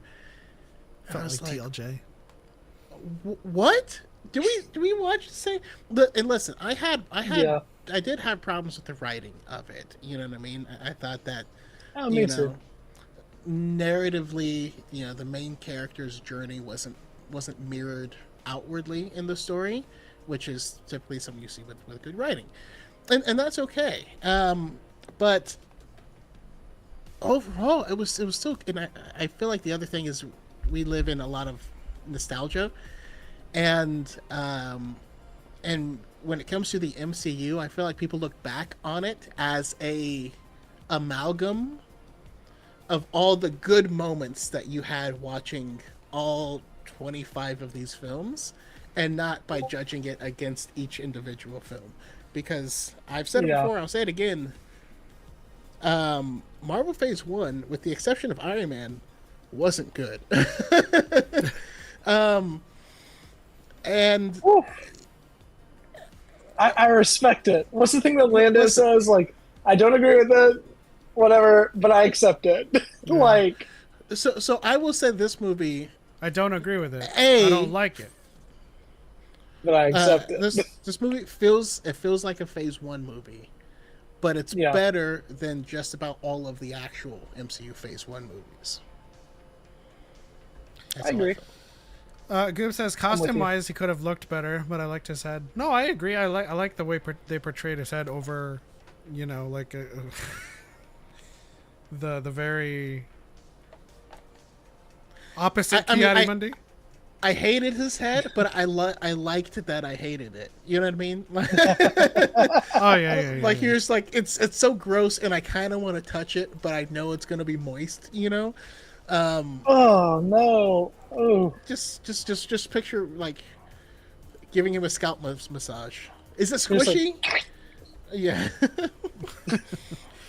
But in terms of my friend and I were I'm sorry. Go ahead. Just really quickly, in terms of his costume, though, like I don't know why it bothered me so much to just see. I felt like I was watching like 40-Year-Old Virgin, because like Steve Carell's character loves to wear polos and that jacket. I'm just like, bro, and it's just him, but with brain tumors. So I was just like, because then I looked at pictures of the leader. It's like, yeah, the head's better in this iteration, but he also has like a suit that he wears that doesn't look comical. It looks like something he would prepare for himself in case he needs like defensive measures. And so, you know, Hey, you know, he likes to be comfortable. He just shopped at Yeah. J.C. Penney. All right, leave him alone. The idea of him walking in, he's like, "What suit am I going to pick out today?" the probabilistic factor. I would like This some one's made out of slacks, please. polyester. Welcome back, My Spooky. friend and I were making fun of are we allowed to talk spoilers like a little bit for Captain America? keep it ambiguous because Keep it Zach light. in the chat said Okay, that they're going to see okay. it this weekend. I gotcha. All I'll say is that the way the leader talks, like my friend and I were kind of like making fun of it after the movie. Like we're like, imagine him like talking about like future things, and he's like, he's like, you're going to fight a man who hates cheeseburgers, Captain America. He's coming your way. Yeah. The kind of monotone voice that he had, though, some made me feel like at some point he'll be like, "And you'll never see me coming." I liked it. I think it fits his character very well, though. Yeah. It made him scarier, I feel like. I don't for a second though believe that through probability you would figure out the incursions. That felt weird in the after credit scene, but but that's just me. I'm sorry if I spoiled that. My bad. It wasn't my intention. But Oh, I mean that's a after credit. Like that doesn't have anything to do with the. okay. That's what I was asking Oh, about. So I was like, I didn't want to. Oh, if it's Say after it in credit case stuff, we could I talk don't about know. how Wolverine showed up. I'm just kidding. I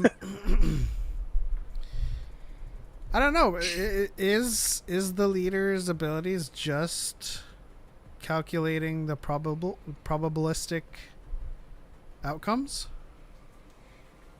From a comic book standpoint, no, it's just super intelligence, so he can do all sorts of things. Oh. I do like that they give him a specific thing, though, in this, and not just super smart. I feel like everyone's super smart in Marvel. Yeah. But I can't wait for Andor season 2. That's gonna be a banger. Ahsoka season 2 is gonna be a Absolutely. banger. I feel like the future of Star Wars, from a normal perspective, looks mighty bright in terms of the stories we're getting. You know, and it's a lot Absolutely. more. It's a lot more in the sequel trilogy right now. This is Ahsoka 2 is there. Mandalorian and Grogu is in the sequel timeline, and then we're getting New Jedi Order. Super stoked to see something about Dawn of the Jedi, because that's been in development for a long time.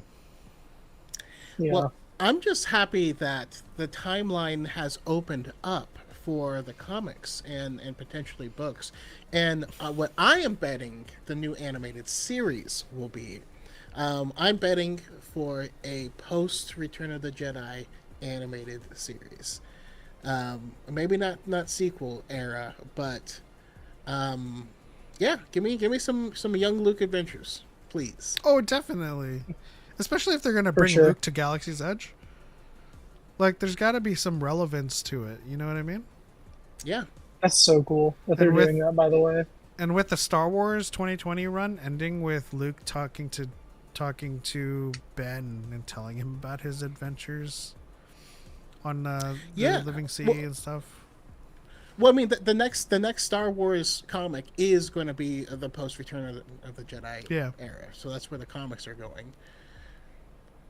So I think the moratorium on that time period has ended, and they're allowing people to play around on that playground. I still maintain that we need to get over the Skywalker saga, but I will watch projects that continue to explore it. You know, and it's one of those conundrums. It's like, can we just go like either forward 1,000 years or backwards 1,000 years? Backwards 1,000 years. No, backwards 4,000 years. Give me Satil Shan. Go forward 1,000 years. Give us new characters and new stories. What would you call it? Would you call that the Neo Republic? I don't want to. We'll call it. No, I'm not letting the extra New Republic. I'm not letting the Yahtzees claim Neo because I love Neo first of all, and I also love Neo Tokyo. So no, Gotcha. they can't have that. At least for me, they can't have that. I got I respect it.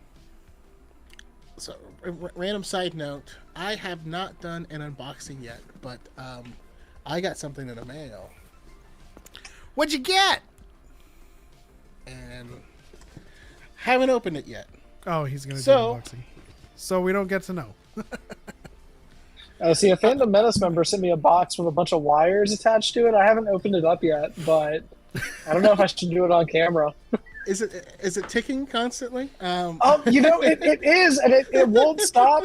And I've tried to find the way to turn it off, but I'm assuming it's like a new alarm clock or something, you know? You're like, oh, this smells like anthrax, but you know. Let's see here. It's a Wookiee. Bunch of stuff in here. Ooh. Private and confidential information. I guess I will Definitely read that show that on later. camera.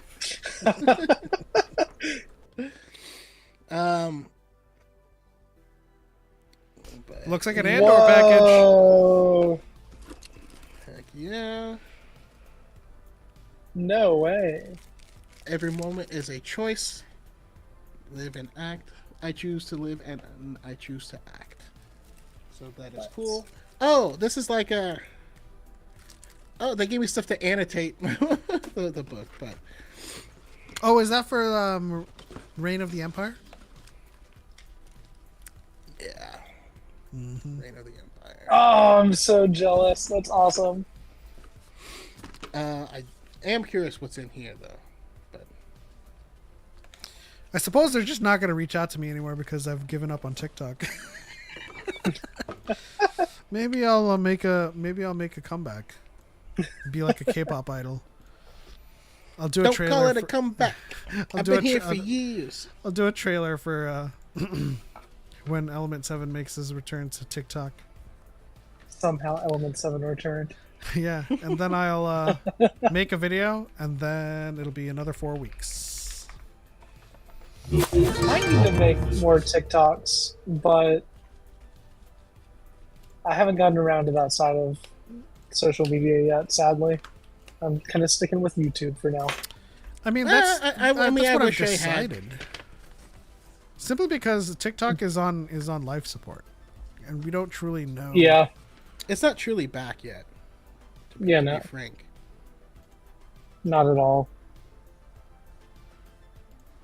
Okay, YouTube these are Shorts notes is from the going pretty Jedi well, though. Archives. Yeah. But I'll have to read those more off screen. When does that come out, or is it out yet? I want to say this book is coming out this upcoming Tuesday.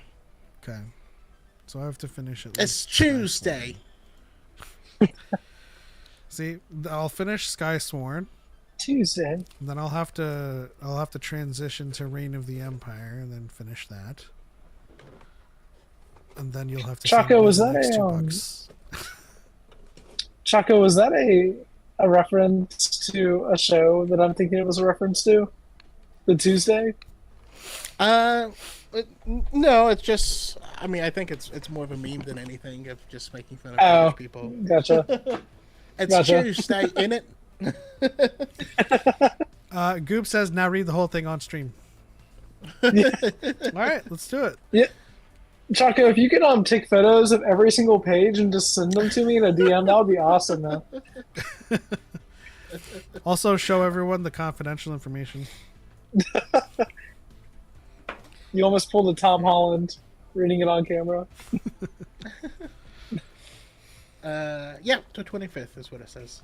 The 25th. Okay, gotcha. Well, that seems like a good place to kind of start wrapping things up. We talked about the Vader comics. We talked about Celebration. We talked about the things that we're excited for.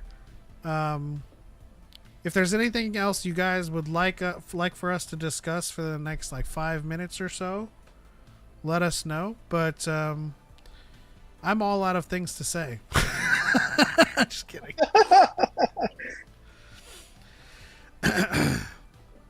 Let's talk about how the chuds are just idiots. I can't. I mean, that's all. That's all. No, we don't got to do that. But I am really excited for this book, Reign of Fear. I don't know if you have read anything else that was written by Alexander Freed. Is that to me? Yeah. I mean, I know you've read. That's why I was asking. Yeah. Have you read Alphabet Squadron or Battlefront Twilight Company? Jacob? I have not yet. It's on my list though. Okay. That's such a cop out. I think we need to we need to remove that's on my list from the No. lexicon. Okay, so It's not just a Technically- Jacob problem, it's an everyone problem because we always say it's on my list. We never do it. Okay, fine. Alphabet Squadron was on my list for 3 years. okay, fine. I'll say it's on Utini's list because I'm following their canon read through that they have on their website. So I'm currently on. So You're on A Glass Abyss, so yeah, you have to finish that. I'm on the Glass Abyss, but also kind of Queen's Peril, because there was a day that I had nothing going on, and although I had a physical copy of the book, I was like, well, that's next on my list. I'll just buy the book on Apple Books as well, just to read while I'm sitting here waiting for the day to end. And I got halfway through it, and then I went home, and I listened to Dooku Jedi Lost, which was great, and Padawan's Pride, which was really fun. And after those two audiobooks, I Anakin started racing listening through to the moon. Yes, it was great. Didn't Quadraneros mention? Right? It's goated. But after I listened to both of those, I was like, well, I'll get back to Queen's Peril now. And then I saw on Spotify that you can get some audiobooks for free, and The Glass Abyss was on there, and I was like, ooh, I kind of want to start that one. So I'm halfway through Queen's Peril, and I think it's excellent. I think it's phenomenally written, and adds a lot to the pre-Phantom Menace era, and even just Padme as a character. But I'm also I'm reading two books kind of at the same time, which is kind of sacrilegious for a lot of people, I feel like, and very chaotic for me personally. So I'm trying to rectify that as soon as I can. No, I mean, I do that myself from time to time. Sometimes you got to mix it up. You just have to make sure that you remember that you touch both of them before you forget and have to start over. Yeah. Because I've done that where I took too long. Now I don't remember anything, and I have to start at the beginning. Well, it's funny because I plan on potentially finishing The Glass Abyss tonight, because I'm a very fast reader, and when it comes to audiobooks, my wife makes fun of me because I listen to my audiobooks at ungodly speeds. I'm talking 2.5, 3 times speed. Oh yeah, you're just about where we're at. My ADHD loves it. It's the best. It's fantastic. But my wife was like, they sound like Animal Crossing characters. Well, people don't understand that when you speed it up, then you are not focusing on each individual words. It's like exactly, yes. It's like when you chug a beer and just kind of open your throat and just chug it, But with that. But it's also not the normal speed you read. I read and listen at the same time, but it's just not No, it's not the normal speed. You read. I found out that a lot of people, when they read aloud, but in their heads, and they can't separate that and just pull information in from their eyes.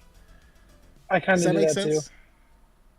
So when I read, I'm not sounding the words out verbally, but just in my head. I'm just pulling information in. and so that's why I have to speed it up, because like it's way slower than I would read. Also, they just talk slow in audiobooks. I'm sorry, they talk very slowly. They do. Yeah. When I hop in the car with my wife, who will listen on regular speed, I'm like, oh my god, finish the sentence. Like, Jesus. It's The rough. sun rose, and Luke took out his lightsaber, and he said, "I am one with the Force." I can't. Like, that's like ASMR And then to you me. put I it- can't do it. And then you put it to like 5x, and it's like, the sun rose, and Luke took out his lightsaber, and like that's normal. Like, why is that 5x? And you forget until music plays, and it's like, dun, dun, dun, dun, dun, and you're like, oh god. Well, We hope you have enjoyed this audio production. In This the has been High Audible. Republic books, where the High Republic audiobooks, if you listen to them at like 2.5 or 3 times speed, anytime Buryaga speaks, he's like a Wookiee, so he's like, "Grrr," but it's always like, like 3 times speed. It's so funny every time. I just like, it would take me out of it. It would just make me laugh. It got to the point where I started to love Buryaga as a character, not just for him being a fun character, but I always looked forward to whenever he would say something, because it would always make me laugh, even if it wasn't like the most dire of circumstances. Yeah. Like Starlight Beacon is like everything's going to hell, and then I just hear like in the middle of the dialogue. Also, the bookends are read in a normal fashion. So like you could be at the last chapter, and then he's like, and so they walked off, knowing that this was just the beginning. This has been an Audible production. We hope you enjoyed this production of Audible of Star Wars High Republic. Here's a preview of the next chapter.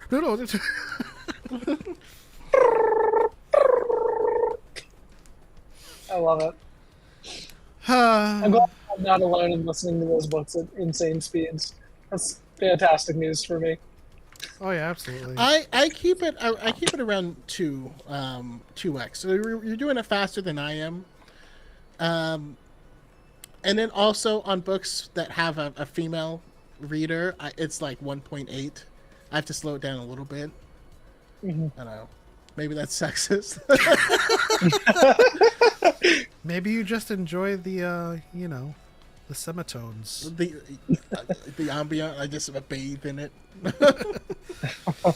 Spooky Kitty says, watch Invincible or I'll hunt you down. I did watch Invincible. I think I'm behind a season, if there was a new season this year or last year. So Just dropped season 3. And yeah. We'll have to watch that. We'll have to catch up with Spider-Man. As far as Star Wars Hunters, I just checked to see when it's coming to Steam, and it's not yet. It'll be in early access soon, which is so weird to me because like we played it like 3 years ago. I don't know why the release schedule has been so wonky around this game, but you know. Jacob, the things that will be released about you from Melvin soon will be on an entire level you have yet to experience. Fear being revealed for who you truly are. All will know. Long live Lucas. That's a Shut up, dork. Shut up, dork. Nerd. Listen, we can swear on here, right? Yeah, that's fine. Okay, good. I ain't taking shit from a dude named Melvin. I'm sorry. a dude in an off-brand Dr. Doom mask? Shut the hell up. Absolutely not.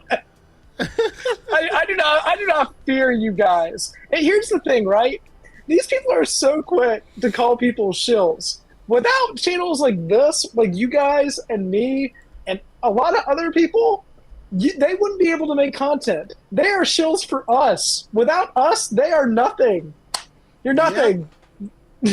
Also, Jared, Very true. You're kind of shilling for Melvin. Yeah, way to go, dog. Can I ban him? I mean, do whatever you want. You know. I'm sorry. I feel like I Leave it to your crashed out a little bit. really. we kind of. I mean, like, if it behooves you, Spooky, you can. It really doesn't bother us. But that's why we have mods, is so you guys can just exert that power however you see fit. You guys are If like only you Praetorian paid guards. attention. All right, buddy, shut up. Yeah. Is this person real? Jared Sometimes can I feel gargle like my they're nuts.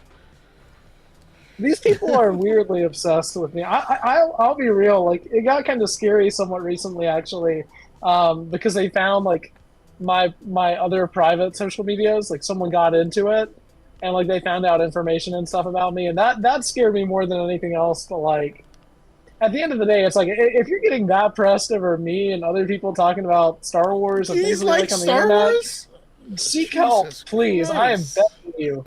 As a K-pop idol says to a hate comment, if you have to leave a hate comment, your own life must be that much more uninteresting. Real. Like, what are you So- going to expose these people for? Having consistent opinions on the things they like? Like, oh no, you got me. You're exposing yourself for just spending your Friday night like just trying to get under the skin of people who are just having fun and commiserating with each other on their shared fandom. It's straight up like you're at a bar hanging out with your friends, talking and laughing, and there's a weird homeless guy who's like, hey, I don't like that. And you're like, okay. All right. And then we just laugh at them because Exactly. they're irrelevant. It's ridiculous. Thank you for banning them, whoever did that. That was our resident Padme body pillow hugger. Spooky Kitty. Nice. We appreciate you. I don't see their Twitter, so I guess I have them blocked. I just had to double check. Anytime I see a name like that, I'm like, all right, let me check my block list. Spooky says Melvin's not even streaming. He did that all on his own. And that's right. His own life or their own life is so uninteresting that they have to I'm glad that the three of us in this community can provide interest in your life. Oh yeah. You know. Just remember, like, without shilling for channels that actually like the things and are talking about things, like, you're not a Star Wars channel by that point, you know? If you're out there doing that, you're just hating on people enjoying things, and that just makes you a loser. Like, I'm just gonna be blunt. I'm going to the dark side for a minute there. Normally, I'm Mr. Respectfulness. Tonight, it's just... Hey, you No. know, it takes respect, you know? No, yeah, they gotta earn it. I don't know. You just gotta not be a freaking. Don't be a dork. It really is easy to just be normal. You know, it's not like the takes final nothing. boss or anything. I'm just thrown back by literally talking like a villain. Like, Like, yeah, it's like, shut up, Shadow Wizard Money Gang. Like, Was he I'm not speaking like the listening to you. leader? You say it in the leader You voice. don't know what's coming, Jacob. You'll be exposed for liking the sequel trilogy, even though people already know that. It's They're just not, like twiddling their thumbs, I just mean, sitting there. that's not even the gotcha that they want it or need it to be. You know, No. I not need at I all. remind everyone that everyone that's chronically online like us represents about 1% of the fandom.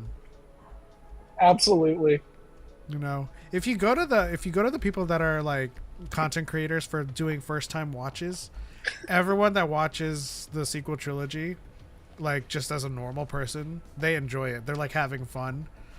But then like you think about people that like doom scroll and just kind of spend their time on like subreddits and shit, and just like that's like the entirety of the Star Wars fandom exceeds in 100 millions.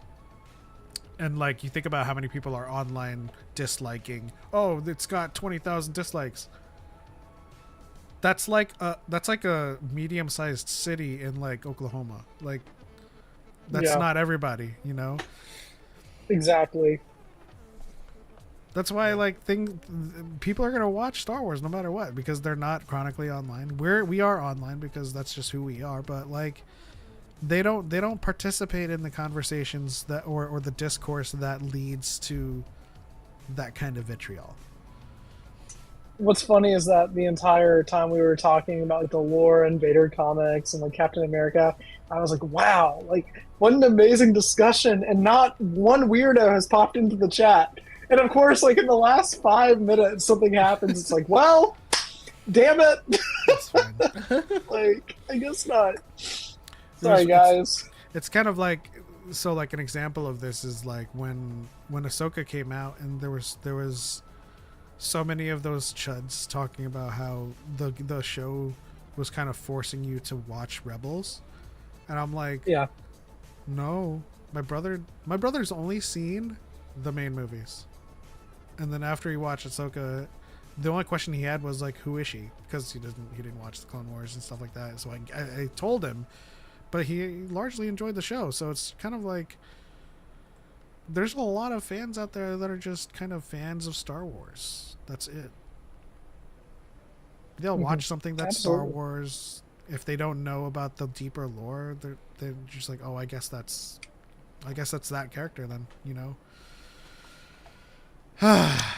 My favorite thing is when people are like, yeah, Star Wars is dead. They killed it. I always tell them, go look up what the value is of the Star Wars IP. And remember, it was purchased for $4 billion. Yeah, 'Cause it's like- exactly. Really high. And you're like, yeah, that was in 12 years. I think it's doing all right. Y'all can calm down. Exactly.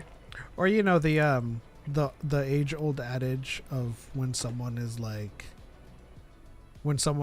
recalling someone that's dead, and then they're like, they're not really dead, they're with you in their heart and how you remember them. And so it's like when they say Star Wars is dead, it's like, no, it's not. You're talking about it right now. It's like it's in your head, lives in your head rent free. That's all you talk about. It can't be dead if that's all you. The fact that people have been saying that for years, like 1999, or 1983, Star Wars is dead. 1999, Star Wars is dead. 2002, 2005, 2015, just like, because it's this never-ending cycle of people saying it, I feel like the proof is in the pudding by that point. It's like, if people have been saying it for so long, but there's been consistently more Star Wars since then, that's been extremely popular and well received. Also, for the to most the part, streaming, I'm the like, streaming data come on now. showing the streaming data showing that 65-70% of all viewership on Disney Plus was Star Wars Yep. projects, and I'm like, Exactly. clearly it's alive. somehow Star Wars returned. So recently, Disney released its first quarter, right? Their fiscal quarters are start in September, or October 1st. No, September. But they released the first quarter numbers, and they reported a loss of 750,000 subscribers. And so there's a bunch of people online who's like, see, this is what they get because the woke content, and they're not focused on story. And you're like, you obviously didn't read where that's from. Like, that was their own notes for their shareholders to be like, yeah, we raised the price, and we expected a loss, and it was way less than we thought. We have over 125 million subscribers, and so we lost 0.7. That never represents zero. So all the people you saw reporting recently about 750,000, yeah, that's 0.7. I know, it's funny. It's a drop in the ocean. But Exactly. that being said, as we're wrapping up, if you have any final thoughts, any things you want to talk about, and then also let people know where they can find you and all of your content and future podcast episodes for you. Sure. Well, first off, thank you guys both for having me on again. It's always great talking with you guys about Star Wars and just being on here. And it's always great to genuinely meet people that want to have respectful, friendly discussions about Star Wars and other franchises. And I really appreciate you reaching out to me again, Choco, and asking me if I wanted to be on here. And Element, it's always great talking with you as well. We should definitely talk more. That being said, you can find me Add me on Discord. on YouTube. I will, absolutely. But you can find me here on YouTube. Lightspeed is the name that I go by. The @ is Lightspeed Skipper. I believe, because Lightspeed skipping was taken, unfortunately. But Lightspeed's the account that I have where I make all of my Star Wars videos and talk about my perspective on certain things and why I appreciate the shows, movies, and just the franchise as a whole. You can find me on Twitter at JTimSuggs, where I talk about everything Star Wars related pretty much every single day. Though I am going to try to hop over to Blue Sky sometime soon and Do it start now. talking more on there because it seems a lot better over there. There's less Nazis. Oh, 100%. That is already making it so enticing to just immediately hop onto Blue Sky. But aside from that, I do have a TikTok, but I don't know if I'm going to start using it yet. But the podcast that my friends and I record is available on YouTube, and it's also available on Spotify as well. So if you listen to your podcast on Spotify and it's easier for you, you can check it out there as well. We have a new episode dropping on Monday and then a new episode dropping next Friday as well. Normally we drop on Fridays, but we got super busy this week, so we didn't have time to like edit everything. And we didn't even record till like last night. So that's typically what we do, but you can find our podcast there. You can find my channel on YouTube. And again, thank you guys so much for having me on. It's been great once again talking with you guys about Star Wars and stuff. Absolutely. Thank you for being on and joining us and having a great conversation. Like you said, DYAD in the Force is not about conformity. It's about shared passions, and we will have our disagreements and we will have our issues with shows in Star Wars. It's not about loving everything that Lucasfilm does. But the latter is what the Chuds are doing. You guys want everyone to agree on everything. You guys want sycophants or sycophants that just say yes, master, to everything you say. Whereas we can have disagreements and we can criticize our shows without it devolving into shit. I'll say it with my chest, because all of the content that you guys do is shit. So thank you for being on. Thank you to chat for hanging out. And thank you to Jarek. You're a real one. You gave us one more view. Keep a straight face. Choco! Yeah, I guess. I'm good. Take us out. Jarek can gargle my nuts. With that said, just go ahead. But yeah, that is it. On to the next one. For light and life. We are all the Lord Goob, because you seem like a cool person. So welcome. That's Blue Eagle Gamer, I think. And this is the part where Choco says something silly. I don't have anything silly, so I'll say what Spooky Kitty said. Don't be silly, wrap your willy.